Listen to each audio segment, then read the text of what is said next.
ಆತ್ಮೀಯರೇ ನಮಸ್ಕಾರ. ನಾವು ಶೈಕ್ಷಣಿಕ ಮನೋವಿಜ್ಞಾನ ವಿಷಯಕ್ಕೆ ಸಂಬಂಧಿಸಿದ 2ನೇ ಅಧ್ಯಾಯ ಬೆಳವಣಿಗೆ ಮತ್ತು ವಿಕಾಸ ಗ್ರೋತ್ ಅಂಡ್ ಡೆವಲಪ್ಮೆಂಟ್ ಕುರಿತು ಅಭ್ಯಾಸ ಮಾಡ್ತಾ ಇದ್ದೀವಿ. ಅದರಲ್ಲಿ ಕೂಡ ವಿಶೇಷವಾಗಿ ತಾರುಣ್ಯಾವಸ್ಥೆಯ ಕುರಿತು ನಾವು ಅಭ್ಯಾಸ ಮಾಡ್ತಾ ಇದ್ದೀವಿ. ಈ ಒಂದು ತಾರುಣ್ಯಾವಸ್ಥೆಗೆ ಸಂಬಂಧಿಸಿದಂತೆ ಮೊದಲಿನ 5 ಅಂಶಗಳೇನಿದಾವಲ್ಲ ಇದರ ಕುರಿತು ನಾವು ಈಗಾಗಲೇ ಕಳೆದ ಅವಧಿಗಳಲ್ಲಿ ತಿಳ್ಕೊಂಡಿದ್ದೀವಿ. ಮತ್ತು 6ನೇ ಅಂಶ ಹದಿಹರೆಯದವರ ವಿಕಾಸಗಳು ಮತ್ತು ಪ್ರಮುಖ ಗುಣಲಕ್ಷಣಗಳು. ಈ ಒಂದು ಕಾನ್ಸೆಪ್ಟ್ ಕುರಿತು ಅಭ್ಯಾಸ ಮಾಡ್ತಾ ಇದ್ದೀವಿ. ಇದಕ್ಕೂ ಸಂಬಂಧಪಟ್ಟಂತೆ ನಾವು ಕೊನೆಯ ಅವಧಿಯಲ್ಲಿ ಈ ತಾರುಣ್ಯಾವಸ್ಥೆಯ ಆಯಾಮಗಳೇನ್ ಬರ್ತಾವಲ್ಲ 5 ಆಯಾಮಗಳು ಬರ್ತಾವ.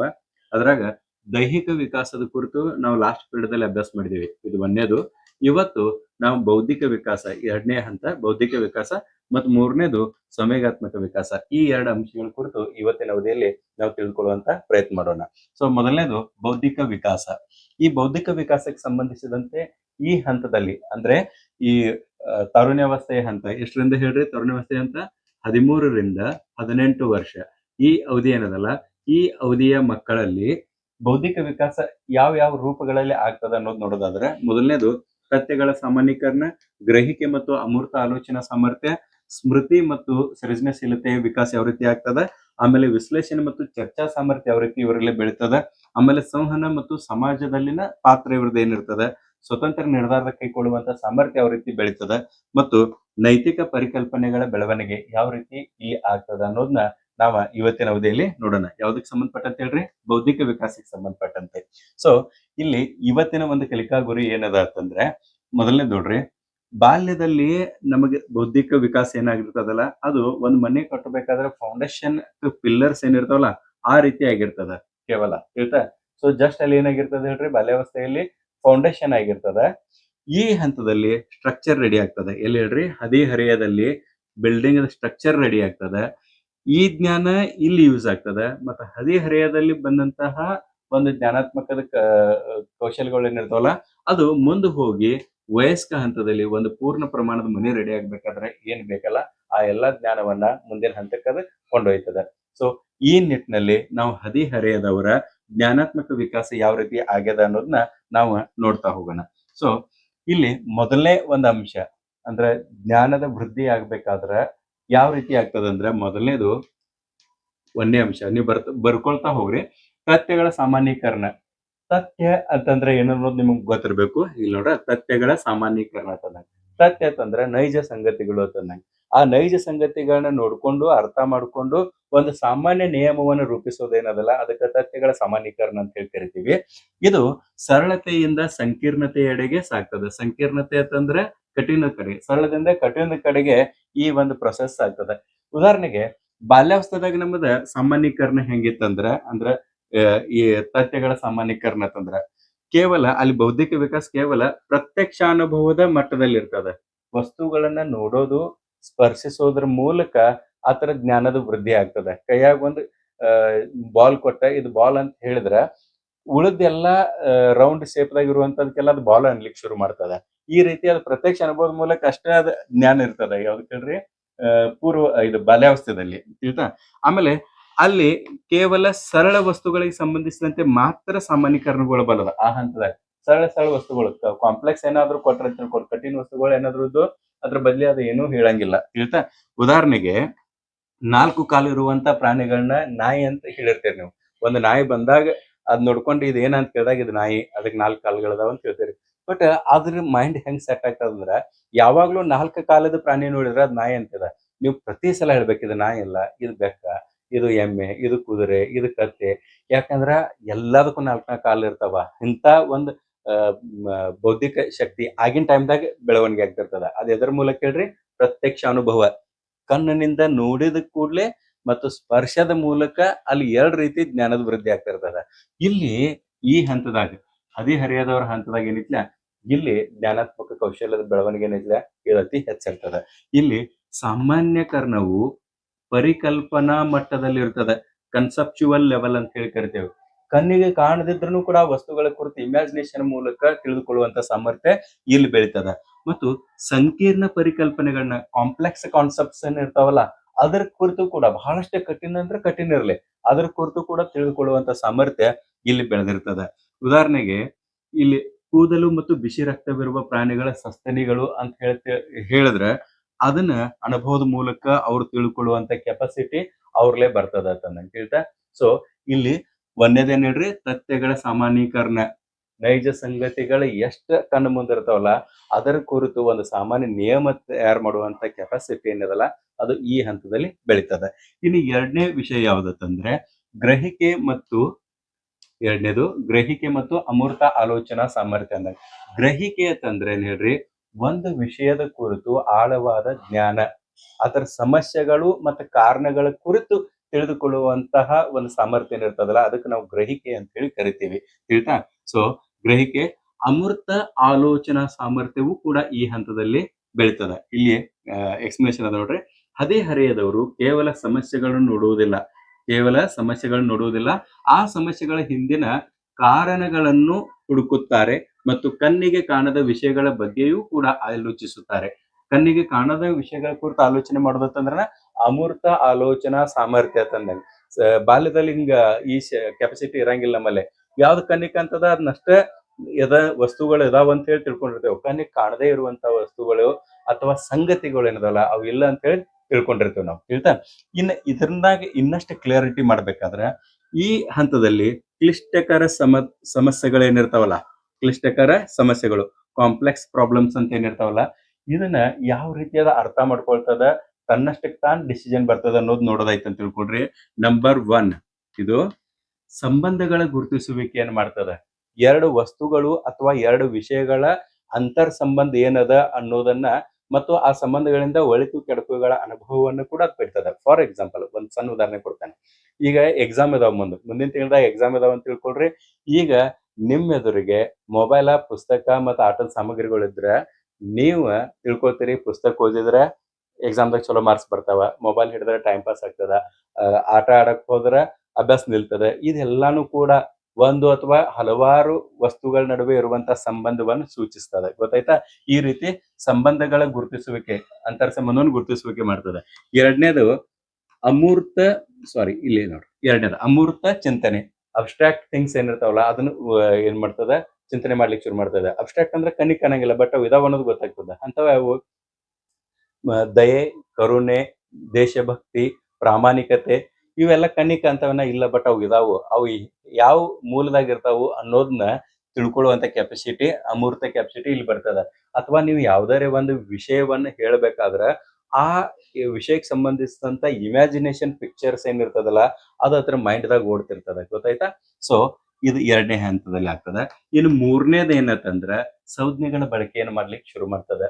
ಸಂಜ್ಞೆಗಳ ಬಳಕೆ ಅಂದ್ರೆ ಈಗ ಫಾರ್ ಎಕ್ಸಾಂಪಲ್ ಮ್ಯಾಥ್ಸ್ ಸಂಬಂಧಪಟ್ಟಂತೆ plus, minus, into, equal to ಇಂಥವು ಎಲ್ಲಾನು ಕೂಡ ಹೇಳಿದ ಕೂಡಲೇ ಇಮಿಡಿಯೇಟ್ ಅದು ಪಿಕ್ಚರ್ ಹತ್ರ ಕಣ್ಮಂದ್ ಬರ್ತದೆ. ಮತ್ತೆ ಅದನ್ನ ಯೂಸ್ ಮಾಡೋದನ್ನ ಕಲಿತದ. ಮೇನ್ ಪಿಕ್ಚರ್ ಬರೋದಲ್ಲ, ಯೂಸ್ ಮಾಡೋದು, ಅದನ್ನ ಉಪಯೋಗಿಸ್ಕೊಳ್ಳೋದು ಹೆಂಗ. ಪ್ಲಸ್ ಅಂದ್ರೆ ಅದನ್ನ ಕೂಡಿಸೋದ ಎರಡು ವಸ್ತುಗಳನ್ನ, ಮೈನಸ್ ಅಂದ್ರೆ ಕಳೆಯೋದು, ಗುಣಿಸೋದು, ಇದು ಎಲ್ಲಾನು ಕೂಡ ಅದಕ್ಕೆ ಕಲಿತು ಬಿಡ್ತದ, ಸಂಜ್ಞೆಗಳನ್ನ ಕಲಿತದ. ಆಮೇಲೆ ನಾಲ್ಕನೇದು ಬಹು ಪರಿಹಾರಗಳ ಆಲೋಚನೆ. ಒಂದು ಸಮಸ್ಯೆಗೆ ಹಲವಾರು ಪರಿಹಾರಗಳು ಇದಾವ ಅನ್ನೋದು ಕೂಡ ಹದಿಹರೆಯದವರ ಈ ಹಂತದಲ್ಲಿ ಕಂಡುಕೊಳ್ತಾರೆ. ಹಂಗಂದ್ರೆ ಏನು? ಈಗ ಫಾರ್ ಎಕ್ಸಾಂಪಲ್ ಒಂದೇ ಪರೀಕ್ಷೆದಾಗ ನೀವು ಫೇಲ್ ಆಗಿದ್ದೀರಿ. ಸ್ಕೂಲ್ದಾಗ ಎಕ್ಸಾಮ್ ತಗೊಂಡಾರ, ಎಕ್ಸಾಮ್ದಾಗ ಫೇಲ್ ಆಗ್ಯದ ಅಂತ ತಿಳ್ಕೊಳ್ರಿ. ಶಾಲಾ ಅಥವಾ ಕಾಲೇಜ್ ಮಟ್ಟದಲ್ಲಿರುವಂತ ವಿದ್ಯಾರ್ಥಿ ಫೇಲ್ ಆದ ಕೂಡಲೇ ಆ ವಿದ್ಯಾರ್ಥಿ ಪರಿಹಾರವನ್ನ ತನ್ನ ತಾನ ಕಂಡ್ಕೊಳ್ತಾನ. ಹೆಂಗ್ ಕಂಡ್ಕೊಳ್ತಾನ?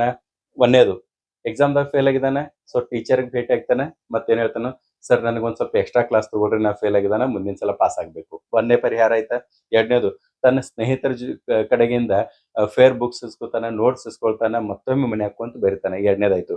ಮೂರನೇದು, ಯಾವ್ದಾದ್ರು ಟ್ಯೂಷನ್ ಸರ್ ಕಡೆ ಹೋಗಿ, ಸರ್ ನಂಗೆ ಇದು ಒಂದೇ ವಿಷಯ ಟಫ್ ಆಗ್ತೈತಿ, ಇದು ಒಂದೇ ಟ್ಯೂಷನ್ ಹೇಳ್ಕೊಡ್ರಿ ಅಂತ ಹೇಳ್ಬೋದು. ಹಿಂಗ ಒಂದು ಸಮಸ್ಯೆಗೆ ಹಲವಾರು ರೀತಿಯ ಪರಿಹಾರಗಳನ್ನ ಕಂಡುಕೊಳ್ಳುವಂತ ಸಾಮರ್ಥ್ಯ ಏನದಲ್ಲ, ಆಲೋಚನಾ ಸಾಮರ್ಥ್ಯ, ಅದು ಈ ಹಂತದಲ್ಲಿ ಬೀಳ್ತದೆ. ಸೊ ಈ ಕ್ಲಿಷ್ಟಕರ ಸಮಸ್ಯೆಗಳಿಗೆ ಇವೆಲ್ಲಾನು ಕೂಡ ಏನದು ಹೇಳ್ರಿ, ಪರಿಹಾರಗಳದು. ಇವೆಲ್ಲಾ ಡೆವಲಪ್ ಆದ ಅಂತ ತಿಳ್ಕೊಡ್ರಿ.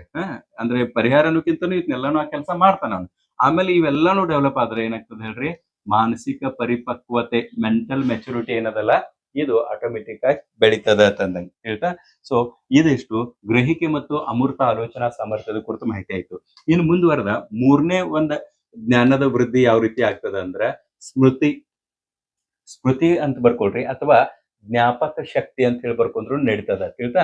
ಜ್ಞಾಪಕ ಶಕ್ತಿ ಮತ್ತು ಸೃಜನಶೀಲತೆಯ ವಿಕಾಸ. ಈ ಹಂತದಲ್ಲಿ ಸೃಜನಶೀಲತೆ ಯಾವ ರೀತಿ ಬೆಳೀತದೆ, ಜ್ಞಾನದ ಮೂಲಕ ಯಾವ ರೀತಿ ಸೃಜನಶೀಲತೆ ಬೆಳೀತದೆ ಅನ್ನೋದನ್ನ ನೀವು ನೋಡೋದೈತೆ ಅಂತ ತಿಳ್ಕೊಳ್ರಿ. ಈ ಹಂತದಲ್ಲಿ ಕಲಿಕೆ ಏನಾಗ್ತದಲ್ಲ ಅದು ಕೇವಲ ಬಾಯಿಪಾಠವಾಗಿರದೆ ಅರ್ಥಪೂರ್ಣವಾಗಿರುತ್ತದೆ. ಇಲ್ಲಿ ಸ್ಪೆಲ್ಲಿಂಗ್ ಮಿಸ್ಟೇಕ್ ಅದ, ಒಂದ್ ಸ್ವಲ್ಪ ಚೇಂಜ್ ಮಾಡ್ಕೊಳ್ರಿ. ಅರ್ಥಪೂರ್ಣವಾಗಿರುತ್ತದೆ. ಇದರಿಂದ ಜ್ಞಾಪಕ ಶಕ್ತಿ ಮತ್ತು ಸೃಜನಶೀಲತೆ ಗಣನೀಯವಾಗಿ ಹೆಚ್ಚಾಗ್ತದೆ. ಚೆನ್ನಾಗಿರುತ್ತೆ. ನಾವ ಇದು ನಾನು ನಿಮಗೆ ಪೂರ್ವ ಬಾಲ್ಯಾವಸ್ಥೆ ಎಲ್ಲ ಹೇಳ್ಬೇಕಾದ್ರೆ ಹೇಳಿದ್ದಾನೆ. ಅಲ್ಲಿ ವಿಷಯ ನೆನಪು ಉಳಿತದೆ. ಹೆಂಗ್ ನೆನಪು ಉಳಿತದೆ ಅಂದ್ರೆ ರಿದಮ್ ಆಗಿ ಉಳಿತದೆ.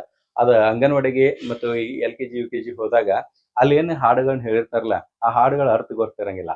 ಬಟ್ ಅದನ್ನ ನೆನಪಿಡ್ತದೆ. ಯಾವ ರೀತಿ ನೆನಪಿಡ್ತದೆ ಹೇಳ್ರದ, ಅದು ರಿದಮ್ ಮ್ಯಾಗ ಅಷ್ಟೇ ಅದನ್ನ ನೆನಪಿಟ್ಕೊಂಡಿರ್ತದ, ಹೇಳ್ತಾ. ಬಟ್ ಇಲ್ಲಲ್ಲ, ಇಲ್ಲಿ ಹಂಗಾಗಂಗಿಲ್ಲ. ಈ ಹಂತದಾಗ ಕೇವಲ ಭಯಪಾಠ ಇರಂಗಿಲ್ಲ. ಆ ಪದ್ಯದ ಅರ್ಥ, ವಿಷಯದ ಅರ್ಥ ಇದೆಲ್ಲಾನು ಕೂಡ ಅದಕ್ಕೆ ಆಗ್ತದೆ. ಪದ್ಯ ಇರ್ಲಿ ಅಥವಾ ವಿಷಯ ಇರ್ಲಿ ಅದರ ಅರ್ಥ ಮಾಡ್ಕೊಳ್ತದ. ಅರ್ಥ ಮಾಡ್ಕೊಂಡಿದ್ರಿಂದ ಅದ ನೆನಪಿನಾಗ ಬಹಳ ದಿವಸ ತನಕ ಉಳಿತದ, ಹೇಳ್ತಾ.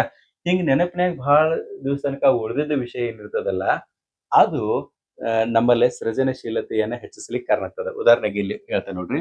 ಇಲ್ಲಿ ಪದ ಸಂಪತ್ತಿನ ಸಾಮರ್ಥ್ಯ ಏನಿರ್ತದ ಅದು ಬಹಳಷ್ಟು ಇಲ್ಲಿ ಬೆಳೆದಿರ್ತದ. ಸಾಕಷ್ಟು ಪದ ಉತ್ತರ ಬಾಲ್ಯಾವಸ್ಥೆದಾಗೂ ಬೆಳೆದಿರ್ತದ, ಅದಕ್ಕಿಂತ ಹೆಚ್ಚಾಗಿ ಇಲ್ಲಿ ಬೆಳೆದಿರ್ತದ. ಆ ಪದ ಸಂಪತ್ತಿಗೆ ಕಾರಣ ಏನಂತಂದ್ರೆ ಅದು ಬಹಳಷ್ಟು ಪುಸ್ತಕಗಳನ್ನ ರೆಫರ್ ಮಾಡಿರ್ತದೆ. ಯಾವುದು ಹರಿಯದ ಮಕ್ಕಳು ಇಲ್ಲಿ ಬಹಳಷ್ಟು ಪುಸ್ತಕಗಳನ್ನ ರೆಫರ್ ಮಾಡಿರ್ತಾರ. ಈ ಪುಸ್ತಕದಾಗ ಇರುವಂತ ಎಲ್ಲಾ ವಿಷಯಗಳನ್ನ ಓದ್ಕೊಂಡಿರ್ತಾರ. ಅದಕ್ಕೆ ಪದ ಸಂಪತ್ತು ಕೂಡ ಹೆಚ್ಚಾಗಿರ್ತದ. ಈ ವಿಷಯಗಳನ್ನ ಅವರು ಅರ್ಥಪೂರ್ಣವಾಗಿ ತಮ್ಮ ಮೆಮರಿ ಒಳಗೆ ಇಟ್ಕೊಂಡಿರ್ತಾರೆ. ಯಾಕಂದ್ರೆ ಓದಿದ ವಿಷಯ ಎಲ್ಲಾನು ಅವ್ರಿಗೆ ಅರ್ಥ ಆಗಿರ್ತದ.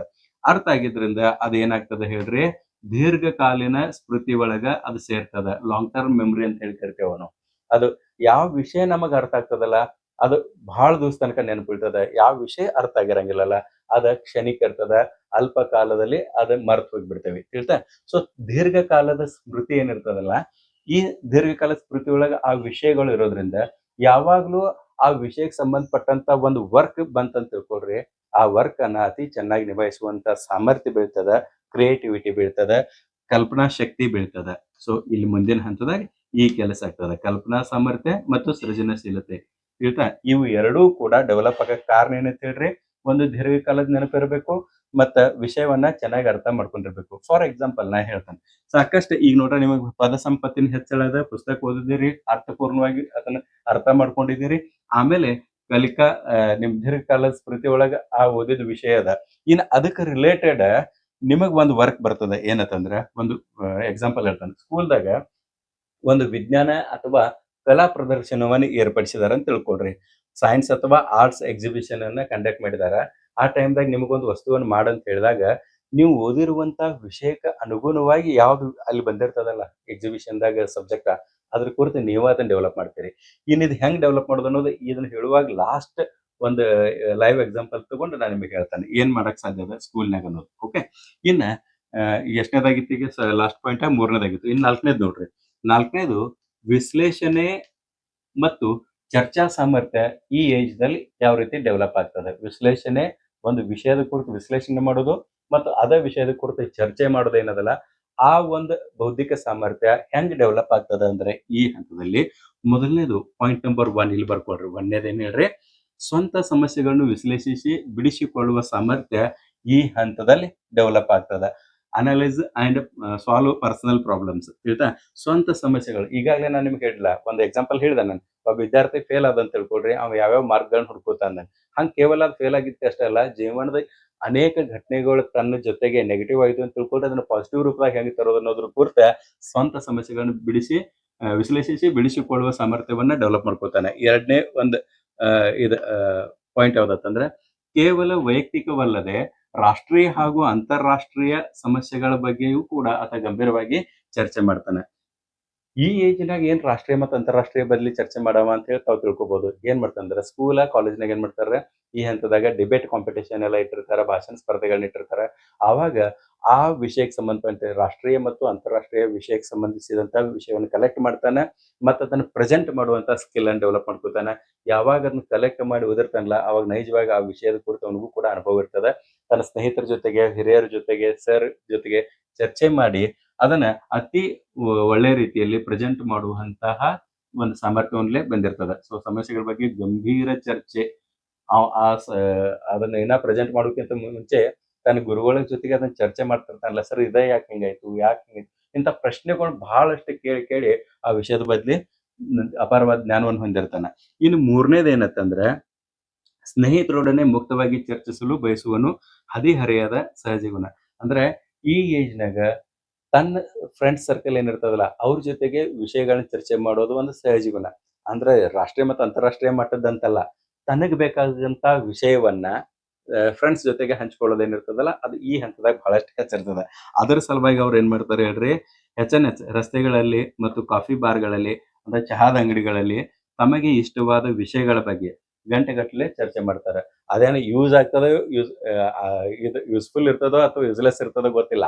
ಬಟ್ ವಿಷಯಗಳನ್ನ ಚರ್ಚೆ ಮಾಡ್ಕೋ ತಾಸು ಗಂಟ್ಲೆ ಇಲ್ಲಿ ಹರಟೆ ಎಲ್ಲ ಹೊಡಿತಿರ್ತಾರೆ. ಕೆಲವೊಂದು ಯೂಸ್ಫುಲ್ ಇರ್ತಾವ, ಕೆಲವೊಂದು ಯೂಸ್ಲೆಸ್ ಇರ್ತಾವ.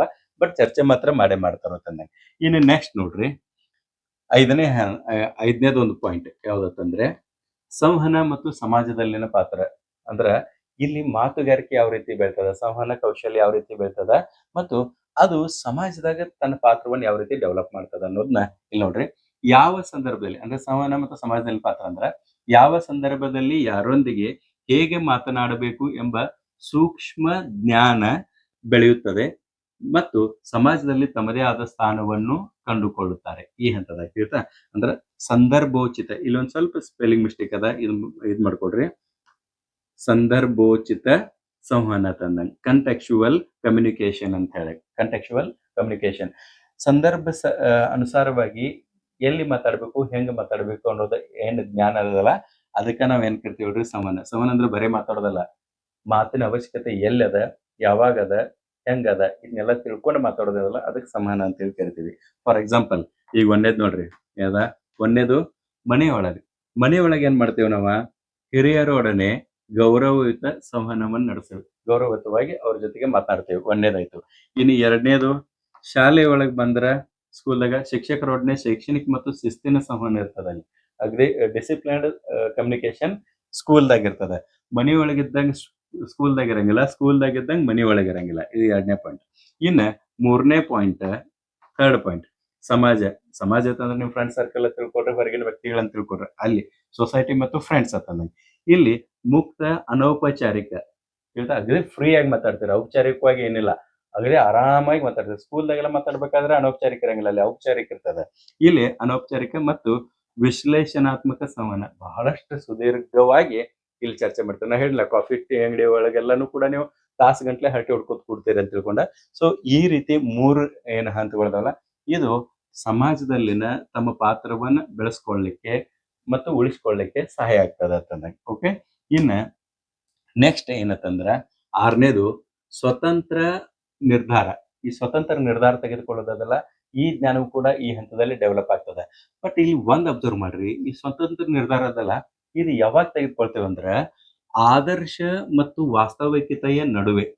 ಹಿಂಗಂದ್ರೆ ಏನ, ಆದರ್ಶ ಮತ್ತು ವಾಸ್ತವಿಕತೆ ಅಂತಂದ್ರೆ, ಆದರ್ಶ ಅಂತಂದ್ರೆ ನಮಗ್ ಒಂದ್ ನಾ ಏನಾಗ್ಬೇಕು ಅನ್ನೋದ್ರ ಕುರಿತು ಒಂದು ಮಹತ್ತರವಾದ ಗುರಿ ಇರ್ತದ, ಮತ್ತ ಅದ್ರ ಬದ್ಲಿ ನಂಬಿಕೆನೂ ಇರ್ತದ. ಇದಕ್ಕೆ ನಾವು ಆದರ್ಶ ಅಂತ ಹೇಳ್ತಿರ್ತೇವೆ.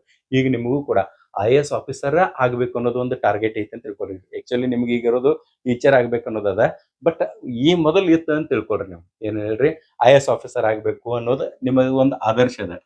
ಅದನ್ನ ನಾವು ಆದರ್ಶ ಅಂತ ತಿಳ್ಕೊಂಡು, ಇನ್ನ ರಿಯಾಲಿಟಿ ಏನದಲ್ಲ, ಆ ರಿಯಾಲಿಟಿ ನಡುವ, ಆದರ್ಶ ಮತ್ತು ರಿಯಾಲಿಟಿ ನಡುವ ನಿರ್ಧಾರ ಹೆಂಗ್ ತೆಗೆದುಕೊಳ್ತೀರಿ ಅಂದ್ರೆ, ಫಾರ್ ಎಕ್ಸಾಂಪಲ್ ನಾನು ನಿಮ್ಗೆ ಹೇಳ್ತೇನೆ ನೋಡ್ರ, ಇಲ್ಲಿ ಆದರ್ಶ ಅದ. ಆದರ್ಶ ಏನದ, ಇಲ್ಲಿ ಸ್ಟಾರ್ ಅಂತಂದ್ರೆ ಇಲ್ಲಿ ಬರ್ನು ನಾವು IAS ಅಂತ ಹೇಳಿ ಬರ್ನು, ಇಂಡಿಯನ್ ಅಡ್ಮಿನಿಸ್ಟ್ರೇಟಿವ್ ಸರ್ವಿಸ್ದಾಗ ನೀವು ಸೇರೋದದ. ಇದು ಆದರ್ಶವಾಗಿ ಇಟ್ಕೊಂಡಿದ್ರಿ. ತಮ್ಮ ಅಭಿಪ್ರಾಯಗಳ ಬಗ್ಗೆ ಅಪಾರ ಆತ್ಮವಿಶ್ವಾಸ, ಇದು ಹಾಗೇ ಆಗ್ತಾನೆ ಅನ್ನೋದು ತಿಳ್ಕೊಂಡು ಆತ್ಮವಿಶ್ವಾಸ ನಿಮ್ಗೆ ಇರ್ತದೆ. ತಿಳಿತಾ? ಆಮೇಲೆ ಇದರ ಸಲುವಾಗಿ ನೀವು ಪ್ರಿಪರೇಷನ್ ಮಾಡ್ತೀರಿ. ಇದಕ್ಕೆ ಜನರಲ್ ಕ್ಯಾಟಗರಿ ಇದ್ರೆ 5 ಚಾನ್ಸ್ ಇರ್ತಾವ. 5 ಚಾನ್ಸ್ ತಕ ನೀವು ಬೇರೆ ಯಾವುದೂ ಕೆಲ್ಸಕ್ಕೆ ಸೇರಂಗಿಲ್ಲ. ಕೇವಲ ಅದನ್ನ IAS ಪ್ರಿಪರೇಷನ್ ಮಾಡಿರ್ತೀರಿ. ನೀವು ಫುಲ್ ಆಗಿ ಅದನ್ನ ಪ್ರಿಪರೇಷನ್ ಮಾಡಿರ್ತೀರಿ. ಜಾಬ್ ಮಾಡಿರಂಗಿಲ್ಲ, ಏನಿಲ್ಲ. ಬಟ್ ಮನಿ ಪರಿಸ್ಥಿತಿ ಬಹಳಷ್ಟು ನಾಜೂಕ್ ಇರ್ತದೆ, ಬಟ್ ಒಂದು ಕಾನ್ಫಿಡೆನ್ಸ್ ಇರ್ತದೆ. ಈಗ ಎಷ್ಟು ಕಷ್ಟ ಆಗ್ತದ ಆಗ್ಲಿ, 5ನೇ ಚಾನ್ಸ್ ಆಗ ನಂದು ಕ್ಲಿಯರ್ ಆಗ್ತದೆ. ಆಮೇಲೆ ನಾ ಎಲ್ಲ ಆರಾಮಾಗಿ ಎಲ್ಲ ಮನಿನೂ ನಿಭಾಯಿಸ್ತಾನೆ, ಜಾಬ್ ನಿಭಾಯಿಸ್ತಾನೆ ಅನ್ನೋದು ಇರ್ತದೆ ನಿಮಗೆ. ಆಮೇಲೆ 4ನೇ ಚಾನ್ಸ್ ಹೋಗ್ತದೆ, 5ನೇ ಚಾನ್ಸ್ ಕರ್ತೀರಿ, ಅವಾಗ ಅದ್ರಾಗೂ ಕೂಡ ಫೇಲ್ ಆಗಿಬಿಡ್ತೀರಿ ಅಂತ ತಿಳ್ಕೊಳ್ರಿ.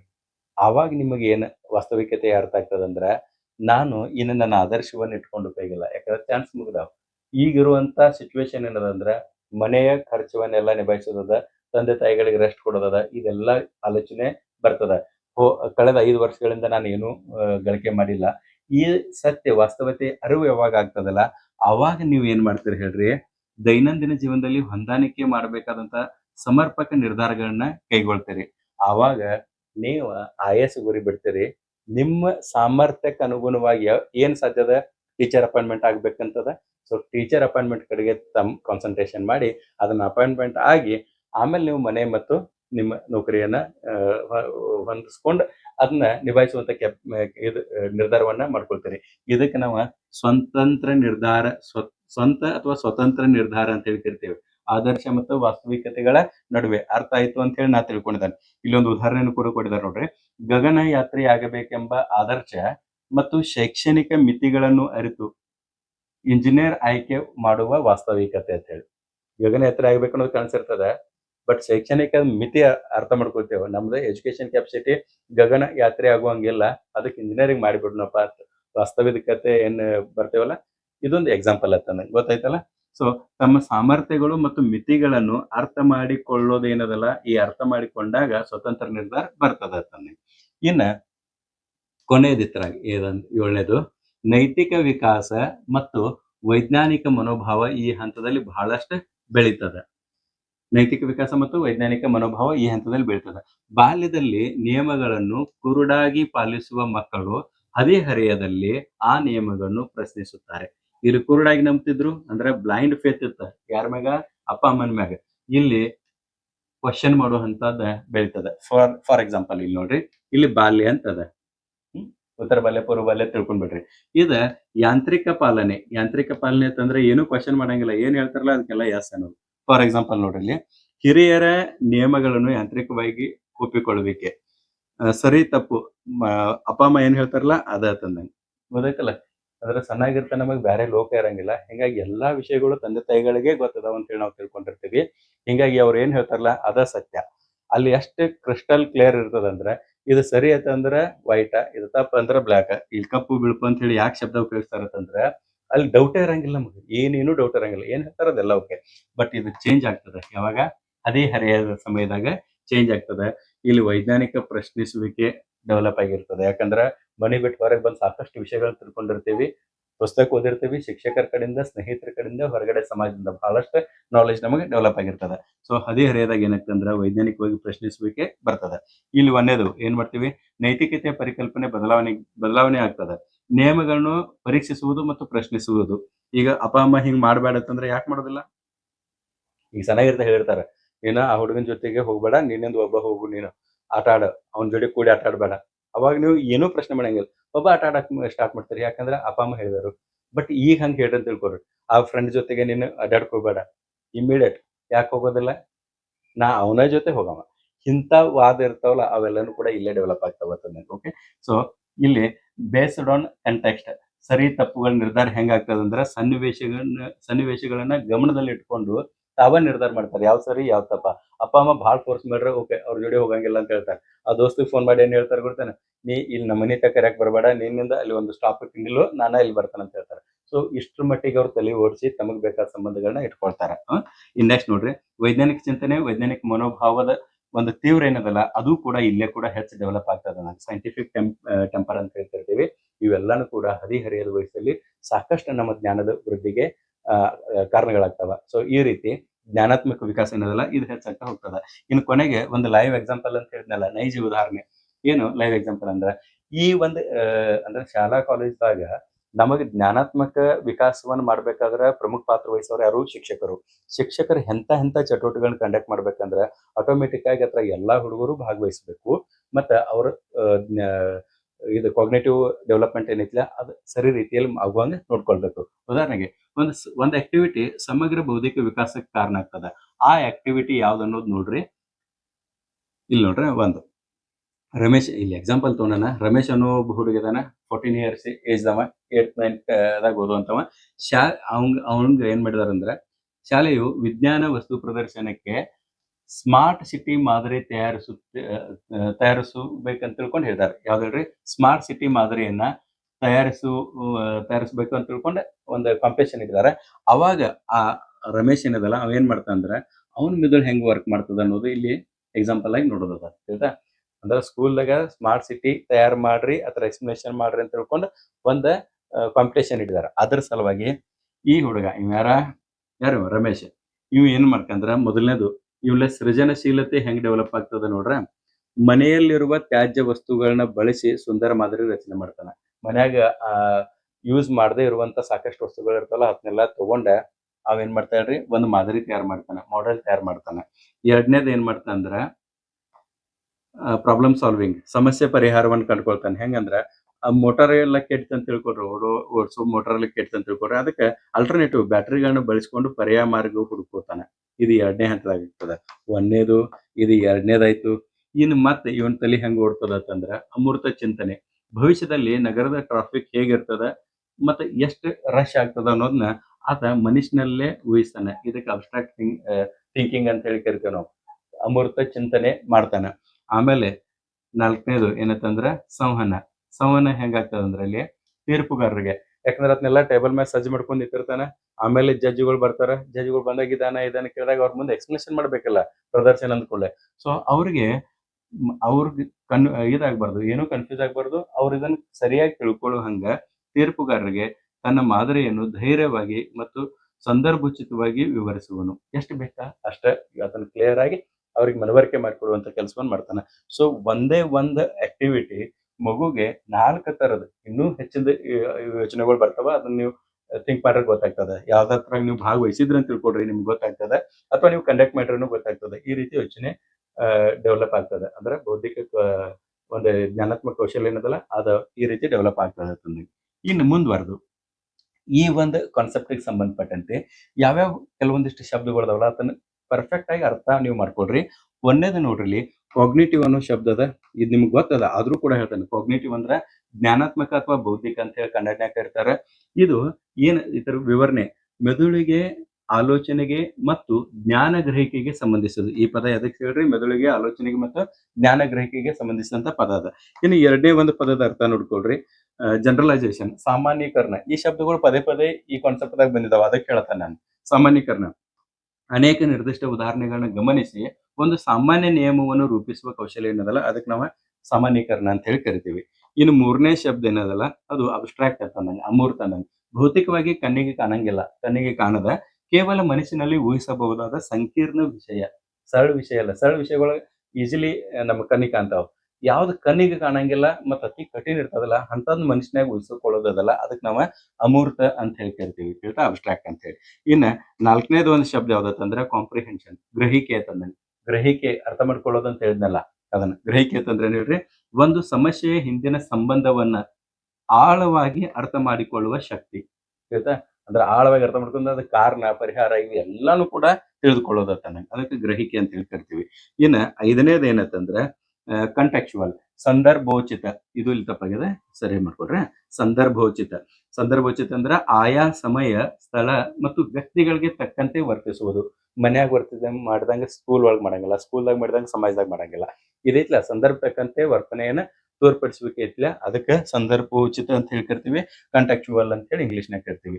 ಇವಿದಿಷ್ಟು ಯಾವ್ದು ಹೇಳ್ರಿ, ಎರಡನೇ ವಿಕಾಸ, ಜ್ಞಾನಾತ್ಮಕ ವಿಕಾಸ, ಬೌದ್ಧಿಕ ವಿಕಾಸ ಅಥವಾ ಮಾನಸಿಕ ವಿಕಾಸ ಅಂತ ಹೇಳಿ ಕರಿತೀವಿ. ಇಂಗ್ಲಿಷ್ನಾಗ ಕಾಗ್ನಿಟಿವ್ ಡೆವಲಪ್ಮೆಂಟ್ ಅಂತ ಹೇಳಿ ಕರಿತೀವಿ. ಇದ್ರ ಕೊಟ್ಟು ನಿಮ್ಗೆ ಯಾವ್ದೇ ಡೌಟ್ ಇದ್ರೆ ಮತ್ತೆ ಕಮೆಂಟ್ ಮಾಡ್ರಿ. ಇನ್ನು ಮುಂದಿನ ಹೋಗೋಣ. ಯಾವ್ದು ಹೇಳ್ರಿ, ಈಗ ನಾವು ಒಂದನೇದ ಅಭ್ಯಾಸ ಮಾಡಿದಂಗೆ ಐತೆ. ಇದು ಎರಡನೇದು ಬೌದ್ಧಿಕ ವಿಕಾಸ ಆಯ್ತು. ಮೂರನೇದು ಸಂವೇಗಾತ್ಮಕ ವಿಕಾಸ. ಇದು ಬಹಳ ಇಂಟ್ರೆಸ್ಟಿಂಗ್ ಅದ. ಸಂವೇಗಾತ್ಮಕ ವಿಕಾಸ ಏನದಲ್ಲ ಈ ಹಂತದಲ್ಲಿ ಯಾವ ಹಂತ? 13ರಿಂದ 18ನೇ ವಯಸ್ಸಿನ ಮಕ್ಕಳು, ತಾರುಣ್ಯಾವಸ್ಥೆಯ ಮಕ್ಕಳಿಗೆ ಸಂವೇಗಗಳೇನಿರ್ತಲ್ಲ ಇವು ಬಹಳ ಏನ್ ಹೇಳ್ರಿ ಡೆವಲಪ್ ಆಗ್ತಿರ್ತವೆ. ಹೆಚ್ಚಿನ ಪ್ರಮಾಣದಲ್ಲಿ ಅತಿ ಸಂವೇಗಗಳು, ಭಾವನೆಗಳು ಇರೋದ ಈ ಏಜ್ ದವರಿಗೆ. ಈ ಒಂದು ಅಂಶಕ್ಕೆ ಸಂಬಂಧಪಟ್ಟಂತೆ ನಾವು ಇವತ್ತ ಒಂದನೇದು ಪಾಯಿಂಟ್ ಯಾವ್ದತ್ತಂದ್ರೆ ಭಾವೋತ್ಕರ್ಷಕ್ಕೆ ಕಾರಣಗಳೇನು, ಇದನ್ನ ಅಭ್ಯಾಸ ಮಾಡೋದದ. ಎರಡನೇದು ಭಾವನಾತ್ಮಕ ವಿಚಲನೆಯ ಚಿಹ್ನೆಗಳು ಯಾವ್ದಾವ ಅನ್ನೋದು ನೋಡೋದದ. ಹಿಂಗಂದ್ರೆ ಏನ್ ಅನ್ನೋದನ್ನ ಹೇಳ್ತಾ ಹೋಗ್ತಾನೆ ಒಂದೊಂದು. ಈ ಹೆಡ್ಡಿಂಗ್ ನೋಡ್ರಿ ನಿಮ್ಗೆ ಅಷ್ಟು ಗೊತ್ತಾಗಿಲ್ಲ. ಭಾವೋತ್ಕರ್ಷಕ್ಕೆ ಕಾರಣಗಳು ಅಂತಂದ್ರೆ ಏನ, ಭಾವದ ಉತ್ಕರ್ಷ ಅಂತಂದ್ರೆ ಏನು ಅನ್ನೋದು ಹೇಳ್ತಾನೆ ನಾನು ನಿಮ್ಗೆ. ಓಕೆ. ಇನ್ನು ಮೂರನೇದು ವಿವಿಧ ಸಂವೇಗಗಳು, ಕೋಪ, ಭಯ, ಪ್ರೀತಿ ಇಂಥವೆಲ್ಲ ಅಧ್ಯಯನ ಮಾಡೋದದ. ಮತ್ತು ನಾಲ್ಕನೇ ಹಂತದಾಗ ಭಾವ ಪರಿಪಕ್ವತೆ ಸಾಧಿಸುವ ವಿಧಾನಗಳು. ಭಾವ ಪರಿಪಕ್ವತೆ ಅಂದ್ರೆ ಏನು? ಈ ಹೆಡ್ಡಿಂಗ್ ನೋಡಿದ್ರೆ ನಿಮ್ಗೆ ಏನ್ ಹೇಳ್ರಿ ಏನೇನೋ ಅನ್ಸ್ಕೈತಿ, ಬಟ್ ಇದನ್ನ ಸರಳವಾಗಿ ಮತ್ತು ಪರ್ಫೆಕ್ಟ್ ನಿಮ್ಗೆ ಅರ್ಥ ಆಗೋ ರೀತಿಯಲ್ಲಿ ನಾನು ನಿಮ್ಗೆ ಇವತ್ತು ಹೇಳ್ಕೊಡ್ತಾನೆ. ಸೊ ನೆಕ್ಸ್ಟ್ ನೋಡ್ರಿ ಇಲ್ಲೇನಂತಂದ್ರ ಈ ಒಂದು ಏಜ್ ಐತಲ್ಲ, ಹದಿಹರೆಯದ ಏಜ್ ಅದಲ್ಲ, ಇದನ್ನ ಭಾವನೆಗಳ ಬಿರುಗಾಳಿ ಅಂತ ಹೇಳ್ತಿರ್ತಾರ. ಯಾಕಂದ್ರೆ ಈ ಹಂತದಾಗ ಎಷ್ಟು ಭಾವನೆಗಳು ಬರ್ತಾವ ಅಂದ್ರೆ ನಮ್ಮ ಜೀವನದಾಗ ಯಾವಾಗೂ ಬಂದಿರಂಗಿಲ್ಲ ಅಷ್ಟ ಭಾವನೆಗಳ ಹೆಚ್ಚ ಇಲ್ಲಿ ಬರೋದ್ರಿಂದ ಅದಕ್ಕೆ ಬಿರುಗಾಳಿನ ಇಷ್ಟ ಅಂತ ಬರ್ತದನ ಅದಕ್ಕೆ ಅನ್ಲಿಮಿಟ್. ಹಂಗ ಭಾವನೆಗಳು ಕೂಡ ಈ ಹದಿಹರೆಯದ ಏಜ್ದಾಗ ಅನ್ಲಿಮಿಟ್ ಇರ್ತಾವ. ಅದರ ಜೊತೆಗೆ ಪರಿಪಕ್ವತೆಗಡೆಗೆ ನಮ್ದೇನ್ ಹೇಳ್ರಿ ಪಯಣ ನಡೀತಾ ಇರ್ತದ. ಹೀಗಾಗಿ ಹದಿಹರೆಯದ ಸಂವೇಗಾತ್ಮಕ ವಿಕಾಸದ ಪ್ರಾಮುಖ್ಯತೆಯನ್ನು ತಿಳ್ಕೊಳ್ಳೋದಿದಲ್ಲ, ಅದು ಎಲ್ಲದಕ್ಕಿಂತಲೂ ಅತಿ ಮಹತ್ವದಾಗಿದೆ ಅಂತ ತಿಳಿತಾ. ಸೊ ಈ ಹದಿಹರೆಯವು ಮಗುವಿನ ವಯಸ್ಕನಾಗುವ ಸೇತುವೆಯಾಗಿದೆ. ಅಂದ್ರ ವಯಸ್ಕನಾಗುವಕ್ಕಿಂತ ಪೂರ್ವದಲ್ಲಿ ಹಂತ ಏನದಲ್ಲ ಅದಕ್ಕೆ ಇದು ಸೇತುವೆ ಆಗಿದೆ. ಇದು ದೈಹಿಕ ಬದಲಾವಣೆಗಳ ಜೊತೆಗೆ ಭಾವನೆಗಳ ಮಹಾಪೂರವನ್ನೇ ಸೃಷ್ಟಿಸುವ ಅತ್ಯಂತ ಸೂಕ್ಷ್ಮ ಹಂತವಾಗಿದೆ. ಉಳಿದ ಎಲ್ಲಾ ಹಂತಗಳಕ್ಕಿಂತನೂ ಈ ಹಂತ ಅತ್ಯಂತ ಸೂಕ್ಷ್ಮವಾಗಿದೆ. ಇಲ್ಲಿ ಎಡವಿದ್ರೆ ಜೀವನದಾಗ ಎಡವುತ್ತೀರಿ ಅಂತಂದಂಗ ಗೊತ್ತಾಯ್ತಾ. ಸೊ ಹದಿಹರೆಯ ಒಂದ್ ಸಂಕೀರ್ಣ, ಇಲ್ಲಿ ನೋಡ್ರ ಹದಿಹರೆಯ ಅನ್ನೊಂದು ಹೆಂಗೈತಿ ಅಂದ್ರ ಒಂದ್ ಸಂಕೀರ್ಣ ಆಗ್ತದೆ, ಕಠಿಣದ ಅಷ್ಟ ಸುಂದರವಾದ ಹಂತ ಕೂಡ ಅದ. ಯಾವಾಗ ಸುಂದರ ಅದ ಮತ್ತೆ ಯಾವಾಗ ಸಂಕೀರ್ಣ ಅದ ಅನ್ನೋದನ್ನ ಇವತ್ತು ಅಭ್ಯಾಸ ಮಾಡೋದದ. ಮತ್ತೆ ಇದು ಕೇವಲ ಏನ್ ಹೇಳ್ರಿ ದೈಹಿಕ ವಿಷಯಕ್ಕೆ ಸಂಬಂಧಪಟ್ಟಂತೆ ಅಷ್ಟೇ ಅಲ್ಲ, ಈ ಹಂತದಾಗ ಅಂದ್ರೆ 13ರಿಂದ 18 ಏಜ್ ಒಳಗ ದೈಹಿಕ, ಬೌದ್ಧಿಕ, ಸಂವೇಗಾತ್ಮಕ, ಸಾಮಾಜಿಕ, ನೈತಿಕ ಈ 5 ವಿಷಯಗಳ ವಿಕಾಸಗಳ ಸಮಾಗಮ ಆಗ್ತದ. ಇಲ್ಲಿ ಸಮಾಗಮ ಆಗ್ತದ, ಒಂದಕ್ಕೊಂದ ಹೊಂದಿಕೊಳ್ಳೋದು ಹೆಂಗು ಮತ್ತು ಇಂಟರ್ಲೇಷನ್ ಅಂತರ್ ಸಂಬಂಧ ಹೆಂಗದ ಅನ್ನೋದು ಗೊತ್ತಾಗ್ತದೆ. ಸೊ ಈ ದೃಷ್ಟಿಯಿಂದ ಶಿಕ್ಷಕರಿಗೆ ಈ ಹಂತವನ್ನ ಅರ್ಥ ಮಾಡಿಕೊಳ್ಳೋದು ಏನದಲ್ಲ ಅದು ಬಹಳಷ್ಟು ಇಂಪಾರ್ಟೆಂಟ್ ಅದ. ಯಾರು ಈ ಏಜ್ ಹುಡುಗರು ಮೇಂಟೈನ್ ಮಾಡ್ತಿರಲ್ಲ ಅವರಿಗೆ ಆ ಏಜ್ ಮಕ್ಕಳ ಸಂವೇಗಗಳು ಏನಿದಾವಲ್ಲ ಅವು ಗೊತ್ತಾಗಬೇಕು. ಇನ್ ಕೇಸ್ ಇದು ಗೊತ್ತಾಗ್ಲಿಲ್ಲ ಅಂತ ತಿಳ್ಕೊಡ್ರಿ, ಮಕ್ಕಳನ್ನ ನೀವು ಕಂಟ್ರೋಲ್ ಮಾಡೋದ ಅಷ್ಟು ಈಜಿ ಆಗಂಗಿಲ್ಲ, ಈಜಿ ಅಲ್ಲ ಸಾಧ್ಯ ಆಗಂಗಿಲ್ಲ ಅಂತ. ಓಕೆ, ಸೊ ಇನ್ನ ಒಂದೊಂದಾಗಿ ನಿಮಗೆ ಕ್ಲಿಯರ್ ಮಾಡ್ತಾ ಹೋಗ್ತಾನೆ. ಏನಂತಂದ್ರ ತಾರುಣ್ಯಾವಸ್ಥೆಯಲ್ಲಿ ಭಾವೋತ್ಕರ್ಷಕ್ಕೆ ಕಾರಣಗಳು ಇದು ಹೆಂಗದ. ಮೊದಲನೇದು ಏನಂತಂದ್ರ ಭಾವೋತ್ಕರ್ಷ ಅಂತಂದ್ರ ಏನು, ಇದ್ರ ಅರ್ಥ ನಾವು ಮೊದಲು ತಿಳ್ಕೊಳ್ಬೇಕು. ಭಾವೋತ್ಕರ್ಷದ ಅರ್ಥ ಏನದಲ್ಲ ಅದು ನಮಗ ಗೊತ್ತಿರಬೇಕು. ಓಕೆ, ಭಾವೋತ್ಕರ್ಷದ ಅರ್ಥ, ಆಮೇಲೆ ಭಾವೋತ್ಕರ್ಷ ಯಾಕೆ ಆಗ್ತದ ಅನ್ನೋದು ನಾವು ನೋಡ್ಕೊಂತ ಹೋಗೋಣ. ಓಕೆ, ಸೊ ಭಾವೋತ್ಕರ್ಷ ಅಂತಂದ್ರೆ ಹೇಳಿ ಭಾವ ಅಂದ್ರೆ ಇಲ್ಲಿ ಸಂವೇಗಗಳಿಗೆ ಭಾವನೆಗಳು ಅಂತ ಹೇಳಿ ಕರಿತೇವೆ ನಾವು. ಸಂವೇಗಗಳಂತಂದ್ರೆ ಒಂದ, ಭಾವನೆಗಳಂತಂದ್ರು ಒಂದು. ಉತ್ಕರ್ಷ ಅಂತಂದ್ರೆ ಹೇಳಿ ಭಾವೋತ್ಕರ್ಷ ಅಂತಂದ್ರೆ ಭಾವನೆಗಳು ಒಡೆದು ಚೂರ್ ಚೂರ್ ಆಗೋದೇನಿತ್ತಲ್ಲ ಅದಕ್ಕೆ ಭಾವೋತ್ಕರ್ಷ ಅಂತ ಹೇಳಿ ಕರಿತೇವೆ. ಇನ್ನು ಭಾವೋತ್ಕರ್ಷ ಯಾಕೆ ಆಗ್ತದ, ಹೆಂಗ ಆಗ್ತದ ಅನ್ನೋದು ನೋಡ್ರಿ. ಯಾಕೆ ಆಗ್ತದ ಅನ್ನೋದು ನಂತರದಲ್ಲಿ. ಭಾವೋತ್ಕರ್ಷ ಹೇಗ ಆಗ್ತದ ಅರ್ಥ ಐತಲ್ಲ. ಭಾವನೆಗಳು ಒಡೆದು ಚೂರ್ ಚೂರ್ ಆಗೋದಕ್ಕೆ ನಾವು ಭಾವೋತ್ಕರ್ಷ ಅಂತ ಹೇಳಿ ಕರಿತೇವಿ. ಇಲ್ಲಿ ಮನಸ್ಸು ಒಡೆದು ಹೋಯ್ತು ಅಂತೇವಲ್ಲ ಹಂಗ. ಅದಕ್ಕೆ ಕಾರಣಗಳು ನಂತರ ನೋಡೋದೈತೆ, ಅರ್ಥ ಆಯ್ತು. ಆಮೇಲೆ ಇನ್ನು ಏನಂತಂದ್ರ ಇದಕ್ಕೆ ಭಾವೋತ್ಕರ್ಷ ಇದಕ್ಕೆ ಕಾರಣ ಏನು, ಯಾವ ರೀತಿ ಆಗ್ತದ ಅನ್ನೋ ಅಥವಾ ಹೇಗೆ ಅಂತ ಕಾರಣ ಅನ್ನೋದಕ್ಕಿಂತನೂ ಹೇಗೆ ಭಾವೋತ್ಕರ್ಷ ಆಗ್ತದಂದ್ರ ಈ ಏಜ್ ನಲ್ಲಿ ಮತ್ತೆ ಏಜ್ ತಂದ ಕೂಡಲೇ ನೆನಪಿನಾಗ ಇಟ್ಕೋದು 13ರಿಂದ 18 ವರ್ಷ. ಈ ಏಜ್ನಾಗ ಆಂತರಿಕ ಬದಲಾವಣೆಗಳು ಸಿಕ್ಕಾಪಟ್ಟೆ ಆಗ್ತಿರ್ತಾವ. ನಾನ್ ನಿಮಗೆ ದೈಹಿಕ ವಿಕಾಸವನ್ನು ಹೇಳ್ಬೇಕಾದ್ರೆ ದೈಹಿಕ ಒಬ್ಬ ವ್ಯಕ್ತಿಯ ಈ ಹಂತದ ತರುಣರಿಗೆ ಅಥವಾ ತರುಣಿಯರಿಗೆ ದೇಹದ ಬದಲಾವಣೆಗಳು ಮತ್ತು ಶಾರೀರಿಕ ಬದಲಾವಣೆಗಳು ಎರಡೂ ಕೂಡ ಆಗ್ತಿರ್ತಾವ. ಇಂಟರ್ನಲ್ ಅವೆಲ್ಲಾನು ಆಗ್ತಿರ್ತಾವ. ಅದೇ ಸೇಮ್ ಟೈಮ್ದಾಗ ಏನಿರ್ತದ ಅಂದ್ರ ಸಾಮಾಜಿಕ ಒತ್ತಡವೂ ಕೂಡ ಇವ್ರ ಮ್ಯಾಗ ಬಹಳ ಇರ್ತದ. ಸಾಮಾಜಿಕ ಒತ್ತಡ ಅಂತಂದ್ರ ಮನೆಯವ್ರ ರೂಲ್ಸ್ ಅಂಡ್ ರೆಗ್ಯುಲೇಷನ್, ಮನೆಯವ್ರದ ಸ್ಕೂಲ್ದವ್ರ ರೂಲ್ಸ್ ರೆಗ್ಯುಲೇಷನ್, ಸಮಾಜದಾಗ ನಮ್ ಕಡೆಯಿಂದ ನಿರೀಕ್ಷೆಗಳು ಇರ್ತಾವ. ಇಂಥವ್ ಎಲ್ಲಾ ಗೊಂದಲಗಳು ಒಮ್ಮೆ ಆಗ್ತಿರೋದ್ರಿಂದ ಭಾವೋತ್ಕರ್ಷ ಆಗ್ತದ ತಾನೆ, ಗೊತ್ತಾಯ್ತಾ. ಸೊ ಇದನ್ನ ನಾವ್ ಏನ್ ಕರಿತೇವೆ ಅಂತಂದ್ರೆ ಇದು ಸಂಕ್ಷೋಭೆ ಮತ್ತು ಪ್ರಯಾಸಗಳ ಕಾಲ. ಇನ್ನು ಈ ಒಂದು ಶಬ್ದ ಇಲ್ಲಿ ತಪ್ಪಾಗಿ ಇದಾಗ್ಯದ, ಸಂಕ್ಷೋಭೆ ಅಂತ ಮಾಡ್ಕೊಳ್ರಿ. ಪ್ರತಿ ಸಲದ ಸಂಕ್ಷೋಭೆನ ಅಂತ ಹೇಳಿ ತಿಳ್ಕೊಳ್ಬೇಕು. ಇದು ಸಂಕ್ಷೋಭೆ ಮತ್ತು ಪ್ರಯಾಸಗಳ ಕಾಲ. ಪ್ರತಿ ಸಲ ಈ ಶಬ್ದ ತಪ್ಪದ ಈ PPT ಒಳಗೆ. ಸಂಕ್ಷೋಭೆ ಮತ್ತು ಪ್ರಯಾಸಗಳ ಕಾಲ ಅಂತ ಹೇಳಿ ಕರಿತೇವೆ. Period of storm and stress ಅಂತ ಹೇಳಿ ಕರಿತೀವಿ. ಆಯ್ತಾ, ಯಾಕಂತಂದ್ರ ಇಲ್ಲಿ ನೋಡ್ರ ಆಂತರಿಕ ಬದಲಾವಣೆ ಜೊತೆಗೆ ಸಾಮಾಜಿಕ ಒತ್ತಡ ಇರೋದ್ರಿಂದ ಇದನ್ನ ಸಂಕ್ಷೋಭೆ ಮತ್ತು ಪ್ರಯಾಸಗಳ ಕಾಲ ಅಂತ ಹೇಳಿ ಕರಿತೀವಿ. ಸಂಕ್ಷೋಭೆ ಅನ್ನೋದನ್ನ ನಾನು ಕಳೆದ ಅವಧಿ ಒಳಗೆ ಹೇಳಿದ್. ನಾನು ಸಂಕ್ಷೋಭೆ ಅಂತಂದ್ರೆ ಸಣ್ಣ ಸಣ್ಣ ವಿಷಯಗಳಿಗೆಲ್ಲಾನು ಸಿಟ್ ಮಾಡ್ಕೊಂಡ್ಕೊಂಡೋದು, ರಿಯಾಕ್ಟ್ ಮಾಡೋದು ಇದೈತಿಲ್ಲ ಅದಕ್ಕೆ ಸಂಕ್ಷೋಭೆ ಅಂತ ಹೇಳಿ ಕರಿತೀವಿ.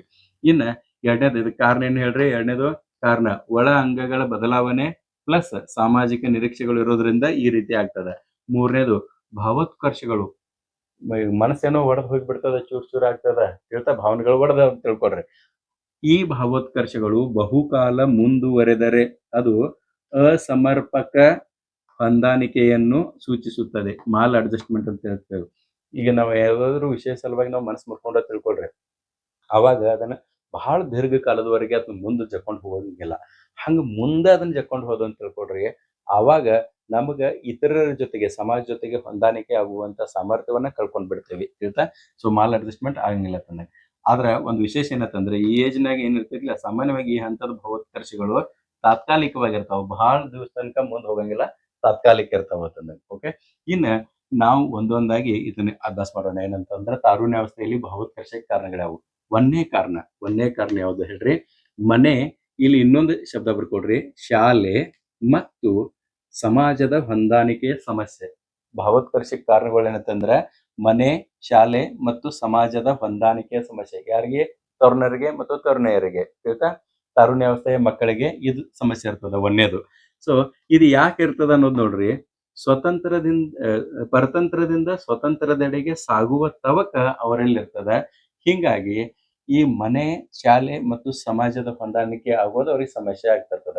ಮನೆ ಒಳಗೆ ಇನ್ನೂ ಕೂಡ ಬಯಸಿರ್ತಾರ ತಾವು ಹೇಳ್ದಂಗ ಮಕ್ಕಳು ಕೇಳ್ಬೇಕಂತ ಹೇಳ್ತಾ. ಬಟ್ ತಾರುಣ್ಯಾವಸ್ಥೆಯ ಮಕ್ಕಳು ತಂದೆ ತಾಯಿಗಳು ಹೇಳ್ದಂಗ ಅಥವಾ ಹಿರಿಯರು ಹೇಳ್ದಂಗ ಕೇಳುವ ಒಂದು ಮನೋವೃತ್ತಿ ಒಳಗೆ ಅವ್ರು ಇರಂಗಿಲ್ಲ. ಅವ್ರು ಸ್ವತಂತ್ರ ನಿರ್ಧಾರವನ್ನು ತೆಗೆದುಕೊಳ್ಬೇಕು ಅನ್ನೋದು ಬಯಸ್ತಿರ್ತಾರ, ಇವ್ರು ಕಂಡೀಷನ್ ಮಾಡ್ತಿರ್ತಾರ. ಸ್ಕೂಲ್ದಾಗೂ ಕೂಡ ಅದೇ ರೀತಿ ಆಗ್ತದ, ಕಾಲೇಜ್ನಾಗ ಆಗ್ತದ, ಆಮೇಲೆ ಸಮಾಜದಾಗೂ ಕೂಡ ಬಹಳಷ್ಟು ನಿರೀಕ್ಷೆಗಳು ಇರೋದ್ರಿಂದ ಈ ಗೊಂದಲ ಸಲುವಾಗಿ ಏನಾಗ್ತದ ಹೇಳ್ರಿ, ಅವನಿಗೆ ಭಾವೋತ್ಕರ್ಷ ಆಗ್ತದೆ. ಇನ್ನು ಎರಡನೇ ಕಾರಣ ಯಾವ್ದಂದ್ರೆ ಮನೆಯವರೊಡನೆ ಅಸಮರ್ಪಕ ಸಂಬಂಧ. ಇದು ಈ ಪಾಯಿಂಟ್ ಅನ್ನು ಸೂಚಿಸ್ತದೆ ನೋಡಿ. ತಂದೆ ತಾಯಿಗಳು ಈ ಹಂತದಲ್ಲಿ ಸ್ನೇಹಿತರಂತೆ ಕಾಣದಿದ್ದಾಗ ಅವ್ರ ಏನ್ ಮಾಡ್ತಾರೆ ಹೇಳ್ರಿ, ಬಂಡಾಯ ಹೇಳ್ತಾರೆ. ಪ್ರತಿ ಒಂದಕ್ಕೂ ಕೂಡ ಅವ್ರು ಬಂಡಾಯ ಹೇಳ್ತಾರೆ. ಅಂದ್ರೆ ಬಂಡಾಯ ಹೇಳೋದಂತಂದ್ರೆ ತಿರುಗಿ ಬೀಳೋದು, ತಿರುಗಿ ಮಾತನಾಡೋದು ಅಂತಂದ. ಸೊ ಇಲ್ಲಿ ಈ ಏಜಿನ ಮಕ್ಕಳಿಗೆ ತಂದೆ ತಾಯಿಗಳು ಆಕ್ಚುಲಿ ಫ್ರೆಂಡ್ಸ್ ಹಂಗ ಟ್ರೀಟ್ ಮಾಡ್ಬೇಕು. ಯಾವಾಗ ಅವ್ರ ಫ್ರೆಂಡ್ಸ್ ಅಂತ ಹೇಳಿ ಟ್ರೀಟ್ ಮಾಡಂಗಿಲ್ಲಲ್ಲ, ಅವಾಗ ಭಾವೋತ್ಕರ್ಷ ಆಗ್ತದ. ನನ್ನ ಭಾವನೆಗಳಿಗೆ ಇವ್ರು ಬೆಲೆನ ಕೊಡೋನಿಲ್ಲ ಅಂತ ತಿಳ್ಕೊಂಡು ಆ ಮಗುವಿಗೆ ಅನಿಸ್ತದ ತಿಳಿತಾ. ಇನ್ನ ಮೂರನೇದು ಯಾವ್ದತ್ತಂದ್ರ ಹಣಕಾಸಿನ ಕೊರತೆ. ಈ ಹಂತದ ಮಕ್ಕಳು ಏನಿರ್ತಾರಲ್ಲ, ತರುಣಾವಸ್ಥೆ ಮಕ್ಕಳು, ತಮ್ಮ ಬೇಡಿಕೆಗಳಿಗೆ ಹಣ ಸಿಗದಿರುವುದು, ಅವಾಗ ಅವ್ರ ಭಾವೋತ್ಕರ್ಷ ಆಗ್ತಾರೆ. ಫಾರ್ ಎಕ್ಸಾಂಪಲ್, ಈಗ ಒಂದ್ ನಿಮ್ದು ಬರ್ಡೇ ಅದ ಅಂತ ತಿಳ್ಕೊಡ್ರಿ. ನಿಮ್ಮದಂದ್ರೆ ನಿಮ್ದೆಲ್ಲ, ತಾರುಣ್ಯಾವಸ್ಥೆಯ ಮಕ್ಕಳ ಬರ್ಡೇ ಇದ್ದಾಗ ನೀವು ಇದನ್ನ ದಾಟಿ ಬಂದಿರಿ, ನಿಮ್ಗೆ ಅರ್ಥ ಆಗ್ತದ. ಮನೆಯೊಳಗೆ ಹೇಳ್ತಾರ, ನನಗೊಂದ್ 1,000 ರೂಪಾಯಿ ಬೇಕು ಅಂತ ಹೇಳ್ತಾರೆ. ಹೇಳಿದ ಕೂಡಲೇ ಮನೆಯವ್ರು 1,000 ರೂಪಾಯಿ ಅದಕ್ಕೆ ಹೇಳ್ತಾರೆ. ನಾವು ಇವತ್ತು ನನ್ನ ಫ್ರೆಂಡ್ಸಿಗೆಲ್ಲ ಪಾರ್ಟಿ ಕೊಡೋಣ ಅಂತ ಹೇಳ್ತೀವಿ ನಾವು. ಇದು ಯಾವಾಗ 10th ಅಥವಾ ಫಸ್ಟ್ ಇಯರ್ ಸೆಕೆಂಡ್ ಇಯರ್ ಇದ್ದಾಗ, ಅವಾಗ ಮನೆಯವರು ಅಷ್ಟೊಂದು ದುಡ್ಡು ಬೇಕೇನ ಅಂತ ಹೇಳಿ 500 ರೂಪಾಯಿ ಕೊಡ್ತಾರೆ. ಆಕ್ಚುಲಿ 500 ರೂಪಾಯಿ ಸಮಾಧಾನ ಆಗ್ಬೇಕು. ಬಟ್ ಆ ಹಂತದ ಮಕ್ಕಳು ಆಗಂಗಿಲ್ಲ. ತಾರುಣ್ಯದ ಮಕ್ಕಳಿಗೆ ಅವ್ರಿಗೆ ಮನುಷ್ಯನಾಗ 1,000 ಕೇಳಿದ್ರೆ ಏನಿಲ್ಲ, 1,000 ಬೇಕು ಅವ್ರಿಗೆ. ಅದಕ್ಕೆ 500 ರೂಪಾಯಿ ಕೊಟ್ಟಿದ್ನ ಇದೇನು ಬೇಡ ಅಂತ ತಿಳ್ಕೊಂಡು ಅಲ್ಲೇ ಇಟ್ಟು ಹೊರಗಡೆ ಹೋಗ್ಬಿಡ್ತಾರೆ. ಇಂಥ ಒಂದ್ ಮನಸ್ಸು ಮುರ್ಕೊಂಡ್ ಹೋಗ್ತಾರಲ್ಲ, ಇದ ಭಾವೋತ್ಕರ್ಷಕ್ಕೆ ಕಾರಣ ತಾನೆ. ಯಾವಾಗಲ್ರಿ ಹಣಕಾಸಿನ ಕೊರತೆ ಆದಾಗ ಆಗ್ತದ ತಿಳಿತಾ. ಇನ್ನು ನೆಕ್ಸ್ಟ್ ನಾಲ್ಕನೇದು ಯಾವ್ದಂದ್ರೆ ಸಾಮಾಜಿಕ ನಿರೀಕ್ಷೆಗಳು. ಅಂದ್ರೆ ಸಮಾಜದ ನಿರೀಕ್ಷೆಯಂತೆ ಹೊಸ ಪಾತ್ರಗಳ ನಿರ್ವಹಣೆ ಮಾಡೋದು ಕಷ್ಟ ಆಗ್ತದ. ಅಂದ್ರೆ ಹೊಸ ಪ್ಲೇಸ್ಗಳಿಗೆ ಹೋದಾಗ ಅಲ್ಲಿನ ಜನರ ಜೊತೆಗೆ ಹೊಂದಾಣಿಕೆ ಮಾಡ್ಕೊಳ್ಳೋದು, ಅಲ್ಲಿ ನಮ್ಮದು ಪಾತ್ರ ಏನ ಅನ್ನೋದು, ಈ ಪಾತ್ರಗಳ ಕುರಿತು ನಾನು ಮತ್ತೆ ಮುಂದದ ಈಗ ಅವಾಗ ಹೇಳ್ತಾನೆ ನಾನು. ಹಿಂಗ ಹೊಸ ಸನ್ನಿವೇಶಗಳಿಗೆ ಹೊಂದಾಣಿಕೆ ಆಗೋದೇನಿರ್ತದಲ್ಲ, ಅದು ಸಾಮಾಜಿಕ ಪಾತ್ರ ಅಂತಂದಾಗ. ಆ ಸನ್ನಿವೇಶಗಳಿಗೆ ಹೊಂದಾಣಿಕೆ ಆಗೋದನ್ನ ಅದು ಕಠಿಣ ಆಗಿಬಿಡ್ತದ, ಹೊಂದಾಣಿಕೆ ಆಗಂಗಿಲ್ಲ ಹೇಳ್ತಿಲ್ಲ. ಅದಕ್ಕೆ ನಾವ್ ಏನ್ ಕರಿತೀವಿ ಹೇಳ್ರಿ, ಸಾಮಾಜಿಕ ನಿರೀಕ್ಷೆಗಳಿಂದಾಗೆ ಈ ಕಾರಣದಿಂದಾಗಿ ಕೂಡ ಏನಾಗ್ತದ ಹೇಳ್ರಿ, ಭಾವೋತ್ಕರ್ಷ ಆಗ್ತದ, ಮನಸ್ಸು ಮುರಿತದ, ಭಾವನೆಗಳು ಒಡೆದ್ ಚೂರ್ ಆಗ್ತಾವ. 4 ಕಾರಣ ಅದು. ಇನ್ನು 5ನೇ ಕಾರಣ ನೋಡ್ಕೊಡ್ರಿ. 5ನೇದು ಬಹಳ ಇಂಪಾರ್ಟೆಂಟ್ ಅದ, ಇದು ನಿಮ್ಗೆಲ್ಲಾನು ನೆನಪು ಬರ್ತದ. ಏನಂದ್ರ ಭಿನ್ನ ಲಿಂಗದ ಆಕರ್ಷಣೆ. ಈ ವಯಸ್ಸಿನಲ್ಲಿ ತರುಣಾವಸ್ಥೆಯಲ್ಲಿ ಹುಡುಗಿಯರಿಗೆ ಹುಡುಗರನ್ನ ಕಂಡ್ರೆ ಇದು ಅನಿಸ್ತದ, ಹೇಳ್ರಿ ದೋಸ್ತಿ ಮಾಡ್ಕೊಳ್ಬೇಕು ಅನಿಸ್ತದ. ಹುಡುಗರಿಗೆ ಹುಡುಗಿಯರನ್ನ ಕಂಡ್ರೆ ದೋಸ್ತಿ ಮಾಡ್ಕೊಳ್ಬೇಕು ಅನಿಸ್ತದ. ಪ್ರತಿಯೊಬ್ಬರಿಗೆಲ್ಲ ಕೆಲವೊಬ್ಬರು ನೋಡ್ರೆ ಫೇವ್ರೇಟ್ ಅವ್ರವ್ರದ್ದು ಚಾಯ್ಸ್ ಇರ್ತಾವ, ಅದರ ತಕ್ಕಂತೆ ಅನಿಸ್ತಿರ್ತದ. ಅದು ಇದನ್ನೆಲ್ಲಾನು ದಾಟ್ಕೊಂಡ್ ಬಂದಿರಿ ನೀವು ಹೇಳ್ತಾ. ಸೊ ವಿರೋಧ ಲಿಂಗದವರೊಡನೆ ಸ್ನೇಹ ಬೆಳೆಸಬೇಕು ಅಂತ ತಿಳ್ಕೊಂಡ ಅವ್ರಿಗೆ ಆಸೆ ಆಗ್ತದ. ಈಗ ಈ ಏಜ್ನಾಗಿರೋ ಮಕ್ಕಳಿಗೆ ನನಗೆ ಆ ಹುಡುಗಿ ಜೊತೆಗೆ ನಂಗೆ ಫ್ರೆಂಡ್ಶಿಪ್ ಆದ್ರೆ ಬಹಳ ಚಲೋ ಅಂತ ಅವ್ನಿಗೆ ಅನ್ಸಿರ್ತದ. ಬಟ್ ಏನಾಗ್ತದೆ, ಅದು ಸಾಧ್ಯವಾಗಂಗಿಲ್ಲ. ಸಾಧ್ಯ ಆಗದೇ ಇದ್ದಾಗ ಉದ್ವೇಗಕ್ಕೆ ಒಳಗಾಗ್ತಾನೆ ಮತ್ತು ಏನಾಗ್ತದ, ಮನಸ್ಸ ಒಡೆದ ಚೂರ್ ಆಗ್ತದ. ಗೊತ್ತಾಯ್ತಾ? ಸೊ ಇದೇನೈತಲ್ಲ, ಇದು 5ನೇ ಕಾರಣ. ಇನ್ನು 6ನೇ ಕಾರಣ ಯಾವ್ದಂದ್ರೆ ಧಾರ್ಮಿಕ ಘರ್ಷಣೆಗಳು. 6ನೇ ಕಾರಣ ಧಾರ್ಮಿಕ ಘರ್ಷಣೆಗಳು. ಹೆಂಗೆ ಧಾರ್ಮಿಕ ಘರ್ಷಣೆಗಳು ಅಂತಂದ್ರ ಪೋಷಕರ ಧಾರ್ಮಿಕ ನಂಬಿಕೆಗಳ ಬಗ್ಗೆ ಪ್ರಶ್ನಿಸುವಂತ ಒಂದು ಸಾಮರ್ಥ್ಯ ಇಲ್ಲಿ ಬೆಳೆದ್ ಬರ್ತದ. ಸಣ್ಣಾಗಿರುತ್ತೆ ಅಂದ್ರೆ ಬಾಲ್ಯಾವಸ್ಥೆಯಲ್ಲಿ ಇರುವಾಗ ತಂದೆ ತಾಯಿ ಅಜ್ಜ ಅಜ್ಜಿ ದೇವ್ರಿಗೆ ಹೊಂಡ್ರಕ್ಕೆ ಉದುಬತ್ತಿ ಒಂದು ತಗೊಂಡು ಅವ್ರ ಹಿಂದಿಂದ ಓಡ್ತಿದ್ರಿ ನೀವು. ಅವ್ರೇನು ಕರಿತಿರ್ಲಿಲ್ಲ ನಿಮಗೆ, ಬಟ್ ನೀವು ಹೋಗ್ತಿರ್ತೀರಿ ಅವ್ರ ಜೊತೆಗೆ. ಬಟ್ ಈ ಹಂತದ ತರುಣಾವಸ್ಥೆಗೆ ಬಂದ ಕೂಡಲೇ ಅವ್ರು ಬೈದ್ ಹೇಳ್ತಾರೆ ನಿಮಗೆ, ಮುಂಜಾನೆ ಎದ್ದ ಕೂಡಲೇ ಸ್ನಾನ ಮಾಡ್ಕೊಂಡು ಹೋಗಿ ದೇವ್ರಿಗೆ ಹೋಗಿ ಬರೋಗು, ಒಂದು ಪಾಸಿಟಿವ್ ಎನರ್ಜಿ ಬರ್ತದೆ. ಹಿಂಗೆ ಹೇಳಿದಾಗ ಇವು ಕ್ವಶನ್ ಅದಕ್ಕೆ ಏನಂತಂದ್ರೆ ನಾ ಯಾಕೆ ಹೋಗ್ಲಿ, ನಾ ಹೋಗಂಗಿಲ್ಲ, ಹೋದ್ರೆ ಏನಾಗ್ತೈತಿ, ಹೋಗದರ್ಕ ಏನಾಗ್ತದ, ಇದು ಇಂಥ ಕ್ವಶನ್ಗಳನ್ನ ಮಾಡ್ತಾ ಮಾಡ್ತಾ ನೆಗ್ಲಿಜೆನ್ಸಿ ಮಾಡ್ಲಿಕ್ಕೆ ಶುರು ಮಾಡ್ತಾನೆ. ಸೊ ಅವ್ ಮೊದಲೆಲ್ಲಾನು ಕೂಡ ವಿದೌಟ್ ಕ್ವಶನಿಂಗ್ ಅವ್ರ ಜೊತೆಗೆ ಹೋಗ್ತಿದ್ದ, ಏನ್ ಹೇಳ್ತಿದ್ದ ಅದನ್ನೆಲ್ಲ ಮಾಡ್ತಿದ್ದ. ಇಲ್ಲಿ ಅಂತ ಧಾರ್ಮಿಕ ನಂಬಿಕೆಗಳಿಗೆ ಏನ್ ಹೇಳ್ರಿ ಘರ್ಷಣೆ ಆಗ್ತದ. ಅಂದ್ರೆ ಅವ್ರು ಹೋಗಂತಾರ, ಇವ್ ಬ್ಯಾಡ ಅಂತಾನ, ಹಿಂಗಾಗಿ ಇದಾಗ್ತದ. ಏನ್ ಹೇಳ್ರಿ ಧಾರ್ಮಿಕ ಘರ್ಷಣೆಗಳ ಕಾರಣದಿಂದಾಗಿ ಏನಾಗ್ತದ, ಭಾವೋತ್ಕರ್ಷ ಆಗ್ತದ.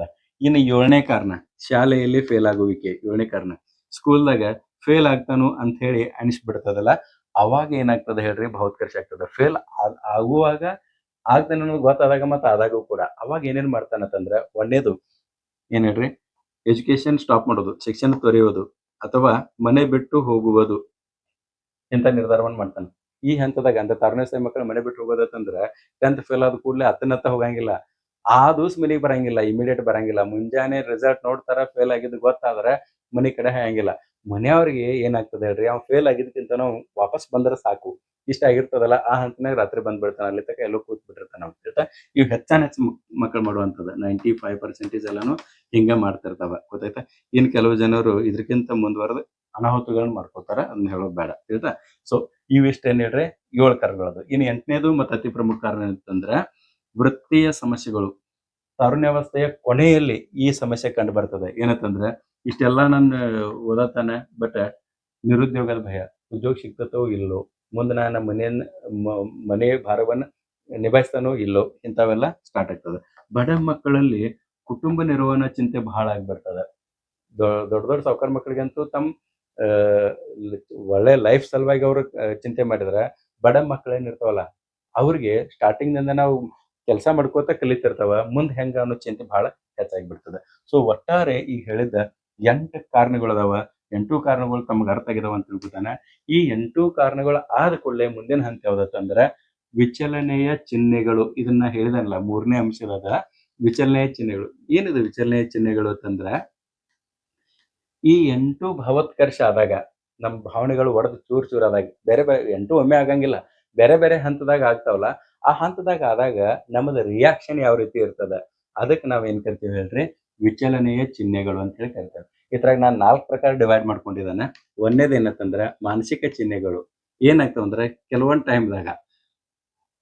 ಟೈಮ್ ಭಾವನೆಗಳು ಒಡೆದಾಗ ತಲೆ ಕರ್ಕೊಳ್ ಮಾಡ್ತಾರ. ಇದು ಹೆಚ್ಚು ಬಾಯ್ಸ್ ಮಾಡ್ತಾರ, ಆಯ್ತಾ. ಏನ್ ಹೇಳ್ರಿ, ಏನ್ರಿ ಹಿಂಗ್ ಕೇಳ್ತೀರ, ಅದಕ್ಕೆ ಗೊತ್ತಂಗಿಲ್ಲ, ಒಮ್ಮೆ ಇದಾಗ್ತಿಲ್ಲ, ಹಿಂಗ್ ತಲೆ ಕರ್ಕೋಳ್, ಜೋರಾಗಿ ತಲೆ ಕರ್ಕೋಕ್ ಸ್ಟಾರ್ಟ್ ಮಾಡ್ತಾರೆ. ಹುಡುಗರು ಹೆಚ್ಚು ಮಾಡ್ತಾರೆ. ಹುಡುಗಿಯರ್ ಇದಕ್ಕೆ ಸ್ವಲ್ಪ ಡಿಫ್ರೆಂಟ್ ಅದ. ಏನ್ ಹೇಳ್ರಿ, ಕೂದಲ ಸುರುಳಿ ಮಾಡುವುದು ಮತ್ತು ಅವಧಾನದ ಕೊರತೆ, ಆಯ್ತಾ. ಅಭ್ಯಾಸ ಮಾಡ್ಕೋತ ಕುಂತಿರ್ತಾರ, ಅದು ವಿಷಯ ತಿಳಿಯಂಗಿಲ್ಲ. ವಿಷಯ ತಿಳಿದಾಗೂ ಕೂಡ ಭಾವೋತ್ಕರ್ಷ ಅಂದಂಗೆ ಅದ, ತಿಳಿತಿಲ್ಲ. ಅಂದ್ರೆ ಸಣ್ಣ ಭಾವೋತ್ಕರ್ಷಕ್ಕ ತಿಳಿದಾಗ ಏನು ಇಷ್ಟೆಲ್ಲ ಓದತಾನು, ಒಟ್ಟ ಅರ್ಥ ಆಗೋತು, ಒಟ್ಟ ನೆನಪು ಇವತ್ತು ಹಿಂಗ ಅನಿಸ್ತದಲ್ಲ. ಅವಾಗ ಅಭ್ಯಾಸ ಮಾಡ್ಬೇಕಾದ್ರೆ ಹೆಣ್ಮಕ್ಳು ಏನ್ ಮಾಡ್ತಾರೆ ಅಂದ್ರೆ, ಒಂದ್ ಪೆನ್ಸಿಲ್ ತಗೊಂಡ್ ತಲೆ ಒಳಗೆ ಹಾಕಿ ಹಿಂಗ್ ಕೂದಲುಗಳು ಹಿಂಗ್ ಸುತ್ತಕೋತ ಹಿಂಗ್ ಕೂತದ, ಅವ್ರಿಗೆ ಗೊತ್ತಿರಂಗಿಲ್ಲ ತಾವ್ ಏನ್ ಮಾಡ್ತಾರ ನಾವು. ಇದೇನ್ ಹೇಳ್ರಿ, ಇದೇನ್ ಹೇಳ್ರಿ ಮಾನಸಿಕ ಚಿಹ್ನೆಗಳು ಅಂದಂಗ. ಅದು ಓದಿದ್ದು ಅರ್ಥ ಆಗನಿಲ್ಲ, ತಮ್ಗ ಸಿಟ್ಟು ಬರಾಕೈತಿ, ನೆನಪು ಉಳ್ಯಾನಿಲ್ಲ, ಅವಾಗ ಹಿಂಗ್ ಮಾಡ್ತಿರ್ತಾರ. ಒಂದ್ ಪೆನ್ಸಿಲ್ ಯೂಸ್ ಮಾಡಂಗಿಲ್ಲ, ಬೆಳ್ದ ಹಿಂಗ್ ಹಾಕೊಂಡ್ ಕೂತದ, ಒಂದೊಂದ್ ಕೂದಲ ಕಿತ್ತೋಗಿತಾವ. ಇಂಥವೆಲ್ಲ ಹುಡುಗಿಯರು ಈ ಏಜ್ನಾಗ ಮಾಡ್ತಿರ್ತಾರೆ, ಗೊತ್ತಾಯ್ತಾ. ಇದರಿಂದ ಈಗ ಏನು ಸೂಚಿಸ್ತದ ಅಂತಂದ್ರ ಅವಧಾನದ ಕೊರತೆ ಆಕೈತಿ ಅನ್ನಂಗ, ಅವ್ರ ಕಾನ್ಸಂಟ್ರೇಷನ್ ಆಗನಿಲ್ಲ ಅನ್ನಂಗ. ಇದು ಒಂದೇದು ಮಾನಸಿಕ ಚಿಹ್ನೆಗಳು. ಇನ್ನು 2ನೇದು ಮುಖದ ಚಿಹ್ನೆಗಳು ಅಂತ ಹೇಳಿ ಬರ್ತದ. ಮುಖದ ಚಿಹ್ನೆಗಳು ಅಂತಂದ್ರೆ, ಕೆಲವೊಂದ್ಸಲ ಬೆವತಂತೆ ಮುಖ ಒರೆಸಿಕೊಳ್ಳುವುದು ಮತ್ತು ಅತಿಯಾಗಿ ಸಿಟ್ಟು ಮಾಡೋದು, ತಮ್ಮಷ್ಟಕ್ಕೆ ತಾವ ನಾಚಿಕೆ ಪಡೋದು, ಇಂಥವೆಲ್ಲಾನು ಕೂಡ ಇಲ್ಲಿ ಮುಖದ ಚಿಹ್ನೆಗಳನ್ನ ತೋರ್ಪಡಿಸ್ತಾರೆ. ಬೇರೆ ಬೇರೆ ಭಾವನೆಗಳಿಗೆ ಬೇರೆ ಬೇರೆ ರಿಯಾಕ್ಷನ್ಸ್ ಇರ್ತಾವ ಅನ್ನಂಗೆ. ಇನ್ನು 3ನೇದು ದೈಹಿಕ ಚಿಹ್ನೆಗಳು.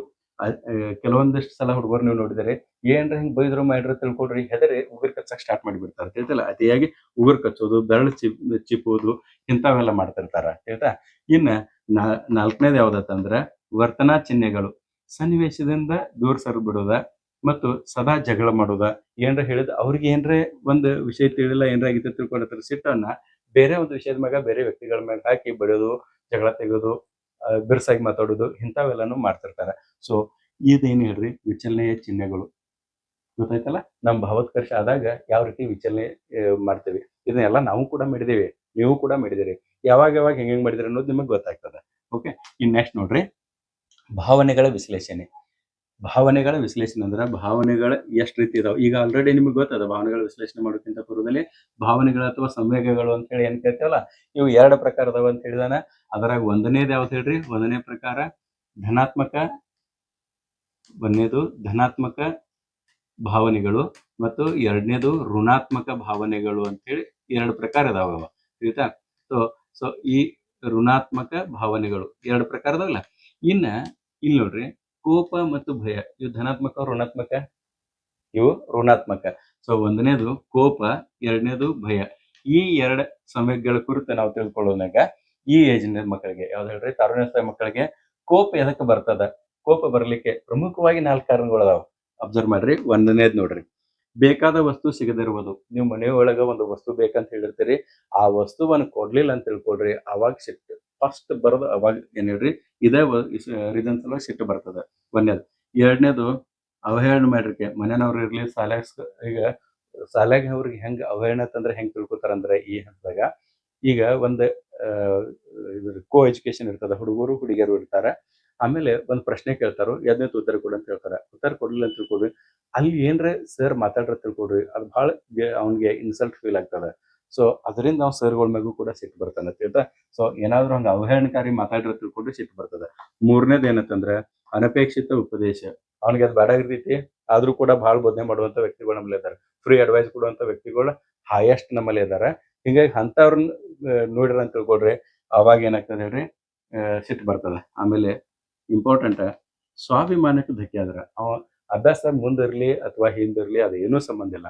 ಅವ್ರ ಸ್ವಾಭಿಮಾನಕ್ಕೆ ಧಕ್ಕೆ ತರುವಂತ ಕೆಲಸಗಳನ್ನ ಏನಾದ್ರು ಮಾಡ್ರಿ ಅಂತ ತಿಳ್ಕೊಡ್ರಿ, ಅವ್ರು ಯಾರೇ ಇರ್ಲಿ, ಹಡದ ಅವ್ವ ಅಪ್ಪ ಹಿಡ್ಕೊಂಡು ಹೊರಗಿನ ವ್ಯಕ್ತಿ ತನಕ ಯಾರೇ ಇದ್ರು ಕೂಡ ಅವಾಗ ಏನ್ ಹೇಳ್ರಿ? ಅವ್ರಿಗೆ ಸಿಟ್ಟು ಬರ್ತದೆ. ಈ ಸಿಟ್ಟುಗಳು ಬಂದಾಗ ಇವಷ್ಟ 4 ಕಾರಣ ಅಂತಲ್ಲ, ಸಾಕಷ್ಟು ಕಾರಣಗಳದಾವ. ಪ್ರಮುಖವಾಗಿ 4 ಹೇಳಿ.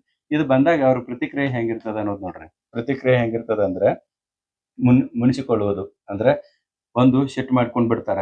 ಎರಡನೇದು ಮಾತನಾಡದಿರುವುದು, ಯಾರ ಜೊತೆಗೇನು ಮಾತಾಡಂಗಿಲ್ಲ. ಸ್ನೇಹಿತರ ಜೊತೆಗೆ, ಮನೆಯವ್ರ ಜೊತೆಗೆ ಬಿಡೋದು, ಬಹಳ ದಿವಸ ಅಂತ ಮಾತು ಬಿಡ್ತಾರ.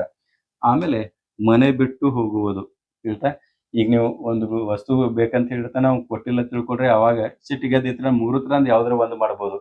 ಅವ್ರ ಪ್ರತಿಕ್ರಿಯೆ ಒಂದು ಲೆವೆಲ್ ಏನಿರ್ತದಲ್ಲ, ಆ ಲೆವೆಲ್ ಅವ್ರವ್ರ ತಕ್ಕಂತೆ ಇರ್ತದ. ಒಬ್ರು ಸಿಟ್ಟು ಮಾಡ್ಕೊಂಡ್ ಬಿಡ್ಬೋದು, ಒಬ್ಬರು ಮಾತು ಬಿಡ್ಬೋದು, ಅದ ವಸ್ತು ಸಿಕ್ಕಿಲ್ಲ ತಿಳ್ಕೊಂಡು ಮನಿ ಬಿಟ್ಟು ಹೋಗೋದು. ಬಟ್ ಇವೇನ್ ಹೇಳ್ರಿ? ಇವ ಭಾವೋತ್ಕರ್ಷಗಳು ತಾತ್ಕಾಲಿಕ ಇರ್ತಾವ. ಮನಿ ಬಿಟ್ಟು ಹೋದ ಮತ್ತೆ ಹೋಗಂಗಿಲ್ಲ ವಸ್ತು ಕೊಟ್ಟಿಲ್ಲ ಅಂತ ತಿಳ್ಕೊಂಡು. ಈ ಏಜ್ನಾಗ ಈಗ ಫಾರ್ ಎಕ್ಸಾಂಪಲ್ ಕಾಲೇಜ್ ಬಂದ್ ಕೂಡಲೇ ಒಂದು ಮೊಬೈಲ್ ಕೇಳಿರ್ತಾನ, ಆಯ್ತಾ? ಸೊ ಕೊಡ್ಸಿಲ್ಲ ಅಂತ ತಿಳ್ಕೊಳ್ರಿ, ಊಟ ಗೀಟ ಬಿಡದೈತಿ, ಅವತ್ತು ಮನಿಗೆ ಬರೋದಿಲ್ಲ. ಎಲ್ಲಿ ತನಕ ಬರಂಗಿಲ್ಲ ಅಂತಂದ್ರೆ ಹಸಿವಾಗೋ ತನಕ. ಹಸಿವಾದ ಕೂಡಲೇ ತಾನ ಮತ್ತೆ ರಾತ್ರಿ ಬಂದು ಊಟ ಮಾಡಿ ಗೊತ್ತಿದ್ದಂಗೆ ಮಲಗೋದು. ಅಥವಾ ಊಟ ದೋಸ್ತರ ಮನ್ಯಾಗ ಮಾಡಿ ಬಂದು ನಾ ಊಟ ಮಾಡಂಗಿಲ್ಲ ಅಂತ ಹೇಳಿ ಬಿಡೋದು. ಇದು ಇಂಥ ಒಂದು 4 ದಿವಸ ತನಕ ಮಾಡ್ಬೋದು. ಬಟ್ ಏನ್ ಹೇಳ್ರಿ? ಊಟ ಎಲ್ಲ ಮಾಡ್ತಿರ್ತಾರ ಅವ್ರ, ಹಿಂಗೆಲ್ಲ ಮಾಡ್ತಾರ. ತಂದೆ ತಾಯಿಯರ್ದವ್ರು ಹೆದರಿ ಅವ್ನ್ ಬೇಗ ಮೊಬೈಲ್ ಕೊಡುವಂತ ಕೆಲಸವನ್ನು ಮಾಡಬಾರ್ದಿಲ್ಲ. ಓಕೆ. ಇನ್ ನೆಕ್ಸ್ಟ್ ನೋಡ್ರಿ, ಎರಡನೇದು ಭಯ. ಋಣಾತ್ಮಕ ಇದ್ರಾಗ ಯಾವ್ದು ಹೇಳ್ರಿ? ಸಂವೇಗದಾಗ ಎರಡನೇದು ಭಯ. ಶಾಲೆಯಲ್ಲಿ ಸೋಲಾದ್ರೆ ಒಂದೇದ್ ಕಾರಣ ಏನ್ ಹೇಳ್ರಿ? ಶಾಲೆದಾಗ ಕಾಂಪಿಟೇಷನ್ ಹಿಡಿದಾರ, ಸೋತು ಅಂತ ತಿಳ್ಕೊಳ್ರಿ, ಅವಾಗ ಭಯ ಬರ್ತದ. ಶಾಲೆಯಲ್ಲಿ ಸೋಲು ಅಂದ್ರೆ ಸೋಲುಕ್ಕಿಂತ ಪೂರ್ವದಲ್ಲೇ ಸೋಲ್ತಾನೋ ಭಯ ಇರ್ತದ. ಗೊತ್ತಾಯ್ತಲ್ಲ? ಇನ್ನು ಎರಡನೇದು ವೇದಿಕೆ ಭಾಷಣ. ಇದು ನಿಮಗೆ ಅನುಭವಕ್ಕೆ ಬರ್ತದ. ಸ್ಕೂಲ್ದಾಗೆಲ್ಲ ನಿಮಗೆ ಭಾಷಣ ಕಾಂಪಿಟೇಷನ್ ಏರ್ಪಡಿಸಾಗ ಏನೋ ಜಬರ್ದಸ್ತಿ ನಿಮ್ದು ಹೆಸರು ಬರ್ಕೊಂಡಿರ್ತಾರ. ಆಮೇಲೆ ನಿಮ್ಮ ನಂಬರ್ ಬರೋ ತನಕ 10 ಸಲ ಕೇಳ್ತಿರ್ತೀರಿ ನೀವು. ಅಥವಾ ಈ ಏಜ್ ಮಕ್ಕಳು, ನೀವು ಈ ಏಜ್ನಾಗ ಇದ್ದಾಗ ಕೇಳಿರ್ತೀರಿ ಏನಂತ? ನನ್ನ ನಂಬರ್ ಯಾವಾಗ? ನಂಬರ್ 3 ನಂಬರ್ ಅನ್ಕೂಲ 1ನೇ ನಂಬರ್ದಾಗ ಹೋಗಕ್ಕಿಂತ ಮೊದಲು ಇದೇ ಡೌಡವ. 2ನೇದವ ಭಾಷಣ ಮಾಡಿದಾಗ ಇನ್ನೂ ಹೆಚ್ಚ. ಅವ್ನ ಭಾಷಣ ಮುಗಿದು ನಿಮ್ಮ ಹೆಸರು ತಗೋತಾರಾಗಂದ್ರ ಅಲ್ಲಿ ನಮಗೆ ಕೈ ಕಾಲ ಎಲ್ಲ ನಡೀತಿರ್ತಾವ. ಹೋಗಿ ಮೈಕ್ ಮುಂದೆ ನಿಂತಾಗ ಎಷ್ಟು ಬಾಯ್ಪಾಟ್ ಮಾಡಿರ್ತೀವಿ, ಅದೆಲ್ಲ ಕೂಡ ಒಂದ್ಸಲ ಬ್ಲೈಂಡ್ ಆಗಿಬಿಡ್ತದೆ. ಎಲ್ಲಕ್ಕೆಲ್ಲ ಕಣ್ಣಿಗೆ ಕಾಣದಂಗೆ ಆಗಿಬಿಡ್ತದೆ. ಇಂಥದಕ್ಕೆಲ್ಲಾನು ಏನ್ ಹೇಳ್ರಿ? ವೇದಿಕೆ ಭಾಷಣ ಆಗ್ತದ. ಅದೆಲ್ಲ ಬಿಡ್ರಿ, ನೀವು ಡಿ.ಎಡ್ ಮತ್ತು ಬಿ.ಎಡ್ ಇರ್ಬೇಕಾದ್ರೆ ಬ್ಲಾಕ್ ಟೀಚಿಂಗ್ ಹೋದಾಗ ನಿಮ್ಮದು 3ನೇ ಪೀರಿಯಡ್ 4ನೇ ಪೀರಿಯಡ್ ಇದ್ದಾಗ ಮೊದಲನೇ ಪೀರಿಯಡ್ದಿಂದ ನಿಮ್ಗೆ ಹಸಿವಾಗಂಗಿಲ್ಲ, ನೆರಳಿಕಂಗಿಲ್ಲ, ಏನೂ ಆಗಂಗಿಲ್ಲ. ಕಾರಣ ಏನಂತಂದ್ರೆ ನೀವು ಹೆದರಿರ್ತೀರಿ. ಎದ್ರ ಸಲುವಾಗಿ ಹೇಳ್ರಿ? ಆ ಮಕ್ಕಳ ಮುಂದೆ ಟೀಚಿಂಗ್ ಮಾಡೋದಂತ ಇರ್ತದಲ್ಲ, ಫಸ್ಟ್ ಟೈಮ್ ಇದ್ದಾಗ.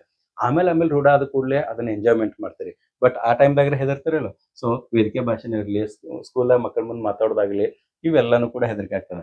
ಇನ್ನು ಲಿಂಗದವರ ಕೂಟ. ಭಿನ್ನ ಲಿಂಗದವರ ಕೂಟ ಅಂತಂದ್ರೆ ಇಲ್ಲಿ ಇದ್ರಾಗ ಏನ್ ಹೇಳ್ರಿ? ನಿಮ್ಮದೇ ಆದ ಒಂದು ಕೂಟ ಇರ್ತದ, ಸಮವಯಸ್ಕರ ಕೂಟ ಇರ್ತದ. ಅದ ನಿಮ್ ಹುಡುಗರ್ದು ಬೇರೆ ಇರ್ತದ, ಹುಡುಗಿಯರ್ದು ಬೇರೆ ಇರ್ತದ. ಅವ್ರ ಜೊತೆಗೆ ನೀವು ಮಿಂಗಲ್ ಆದಾಗ ನಿಮ್ಗೆ ಏನಾಗ್ತದೆ ಹೇಳ್ರಿ? ಭಯ ಆಗ್ತದ.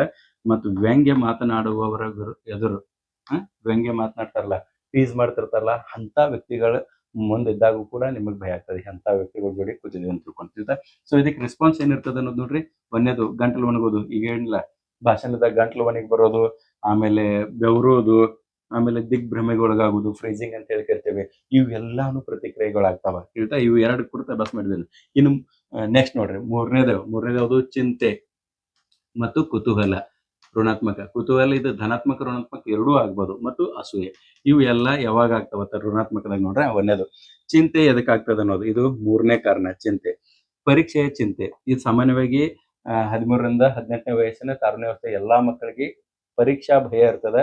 ಅದಕ್ಕೆ ಪರೀಕ್ಷೆ ಕುರಿತು ಬಹಳಷ್ಟು ಚಿಂತೆ ಮಾಡ್ತಿರ್ತಾರೆ.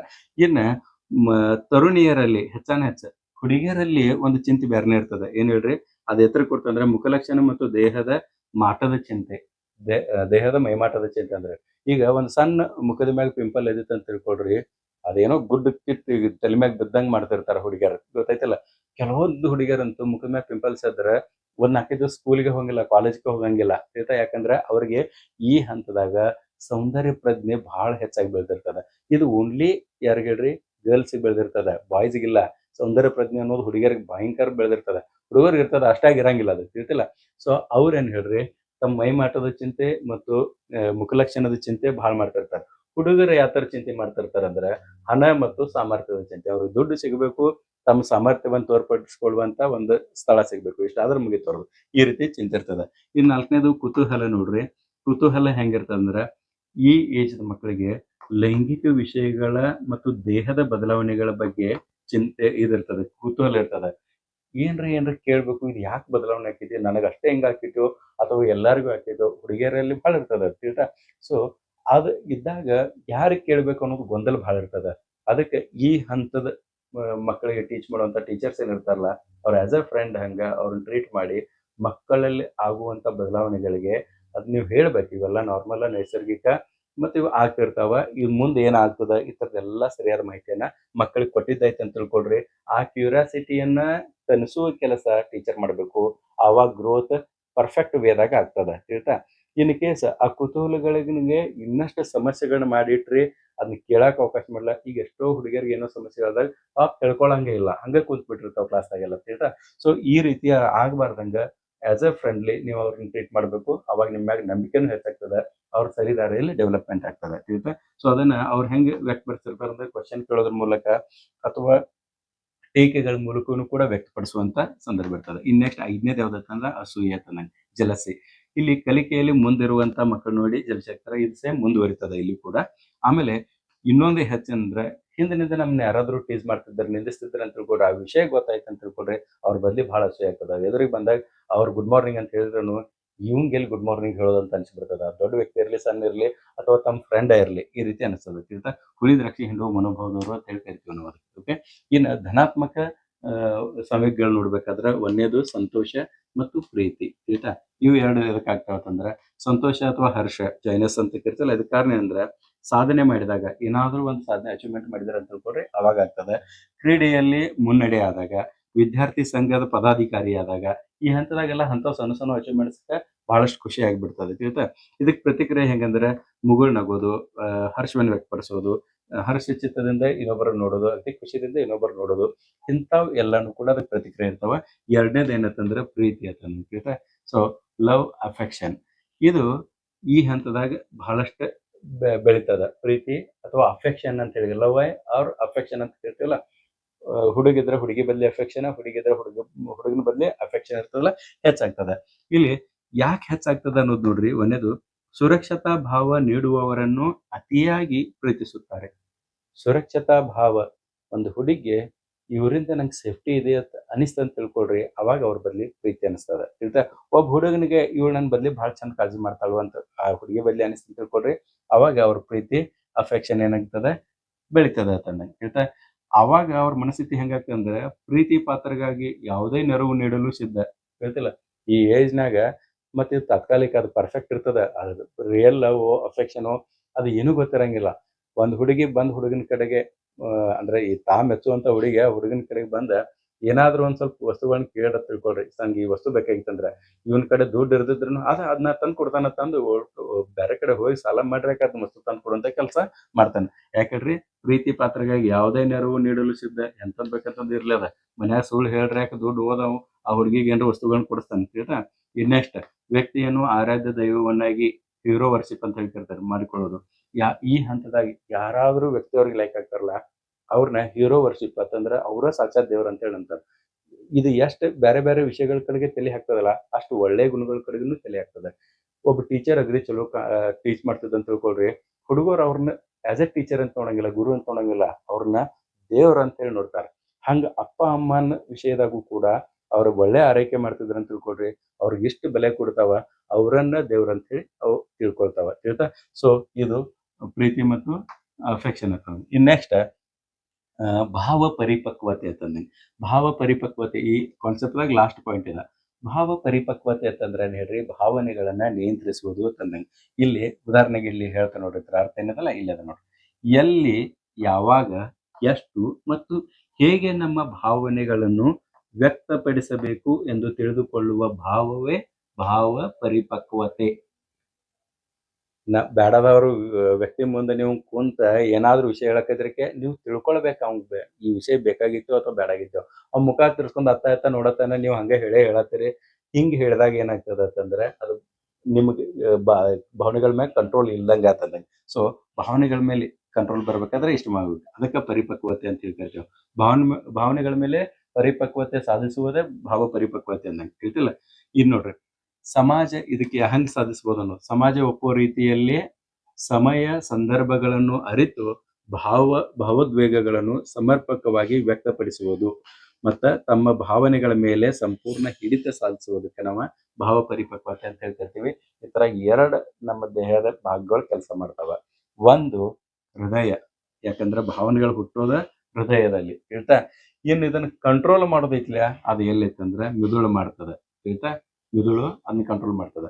ಫಾರ್ ಎಕ್ಸಾಂಪಲ್, ಕೋಪ ಬಂದಾಗ ವಸ್ತುಗಳನ್ನು ಒಡೆದು ಹಾಕದೆ ಮಾತುಕತೆಯ ಮೂಲಕ ಪರಿಹರಿಸಿಕೊಳ್ಳುವ ಸಾಮರ್ಥ್ಯ ಇದೇನ್ ಹೇಳ್ರಿ ಭಾವ ಪರಿಪಕ್ವತೆ ಅಂದಾಗ. ಮನೆ ಒಳಗ ಒಂದು ವಸ್ತು ಬೇಕಾಗಿತ್ತು ಅಂತ ಹೇಳಿದ್ನಲ್ಲ, ವಸ್ತು ಬೇಕಾಗಿತ್ತು ಕೊಡ್ಸಿಲ್ಲ ಅಂತ ತಿಳ್ಕೊಂಡು ಮನ್ಯಾಗಿರುವಂತ ಎಲ್ಲಾ ವಸ್ತುಗಳನ್ನ ತಗೊಂಡು ಒಯ್ಯೋದಲ್ಲ. ಅವಾಗ ಅವ್ರ ಏನ್ರ ಹೇಳ್ತಾರಲ್ಲ ಅದನ್ನ ಕೇಳ್ಬೇಕು. ಈ ಕೊಡ್ಸಂಗಿಲ್ಲಪ್ಪ ನೀನು ಬರ್ಡೇ ಕೊಡಿಸ್ತಾನೆ ತಂದ ಕೂಡ್ಲೆ ನೀವು ಬರ್ಡೇ ಗ್ಯಾರಂಟಿ ಕೊಡಿಸ್ತಿರಲ್ಲ ಅಂತೇಳಿ ಮಾತುಕತೆ ಮಾಡ್ಕೊಂಡು ಒಂದು ಡಿಸಿಷನ್ಗೆ ಬರೋದು. ಬಟ್ ನಿಮ್ಮ ಭಾವನೆಗಳನ್ನ ಕಂಟ್ರೋಲ್ ಮಾಡೋದು. ಅವ್ರು ಕೊಟ್ಟಿಲ್ಲ ಅಂದ ತಕ್ಷಣ ಎಲ್ಲಕ್ಕೆಲ್ಲ ಹಾಳು ಮಾಡೋದು ಅಂತ ಅಲ್ಲ ತಿಳಿತಾ. ಇನ್ನ ಆತ್ಮವಿಶ್ವಾಸ, ತಾಳ್ಮೆ ಮತ್ತು ಜವಾಬ್ದಾರಿಯ ಸಂಕೇತ ಇದನ್ನೆಲ್ಲಾನು ಬೆಳೆಸ್ಕೊಂಡ್ರೆ ಇದೇನಾಗ್ತದೆ ಹೇಳ್ರಿ ಭಾವ ಪರಿಪಕ್ವತೆ ಆಗೈತಿ ಅಂತಂದಂಗೆ ತಿಳಿತಾ. ಸೊ ಇದಷ್ಟೇ ಏನ್ ಹೇಳ್ರಿ ಇದ್ರ ಕುರಿತು ಸಂವೇಗಾತ್ಮಕ ಬೆಳವಣಿಗೆ ಕುರಿತು ಅಥವಾ ಸಂವೇಗಾತ್ಮಕ ವಿಕಾಸದ ಕುರಿತಾಯ್ತು.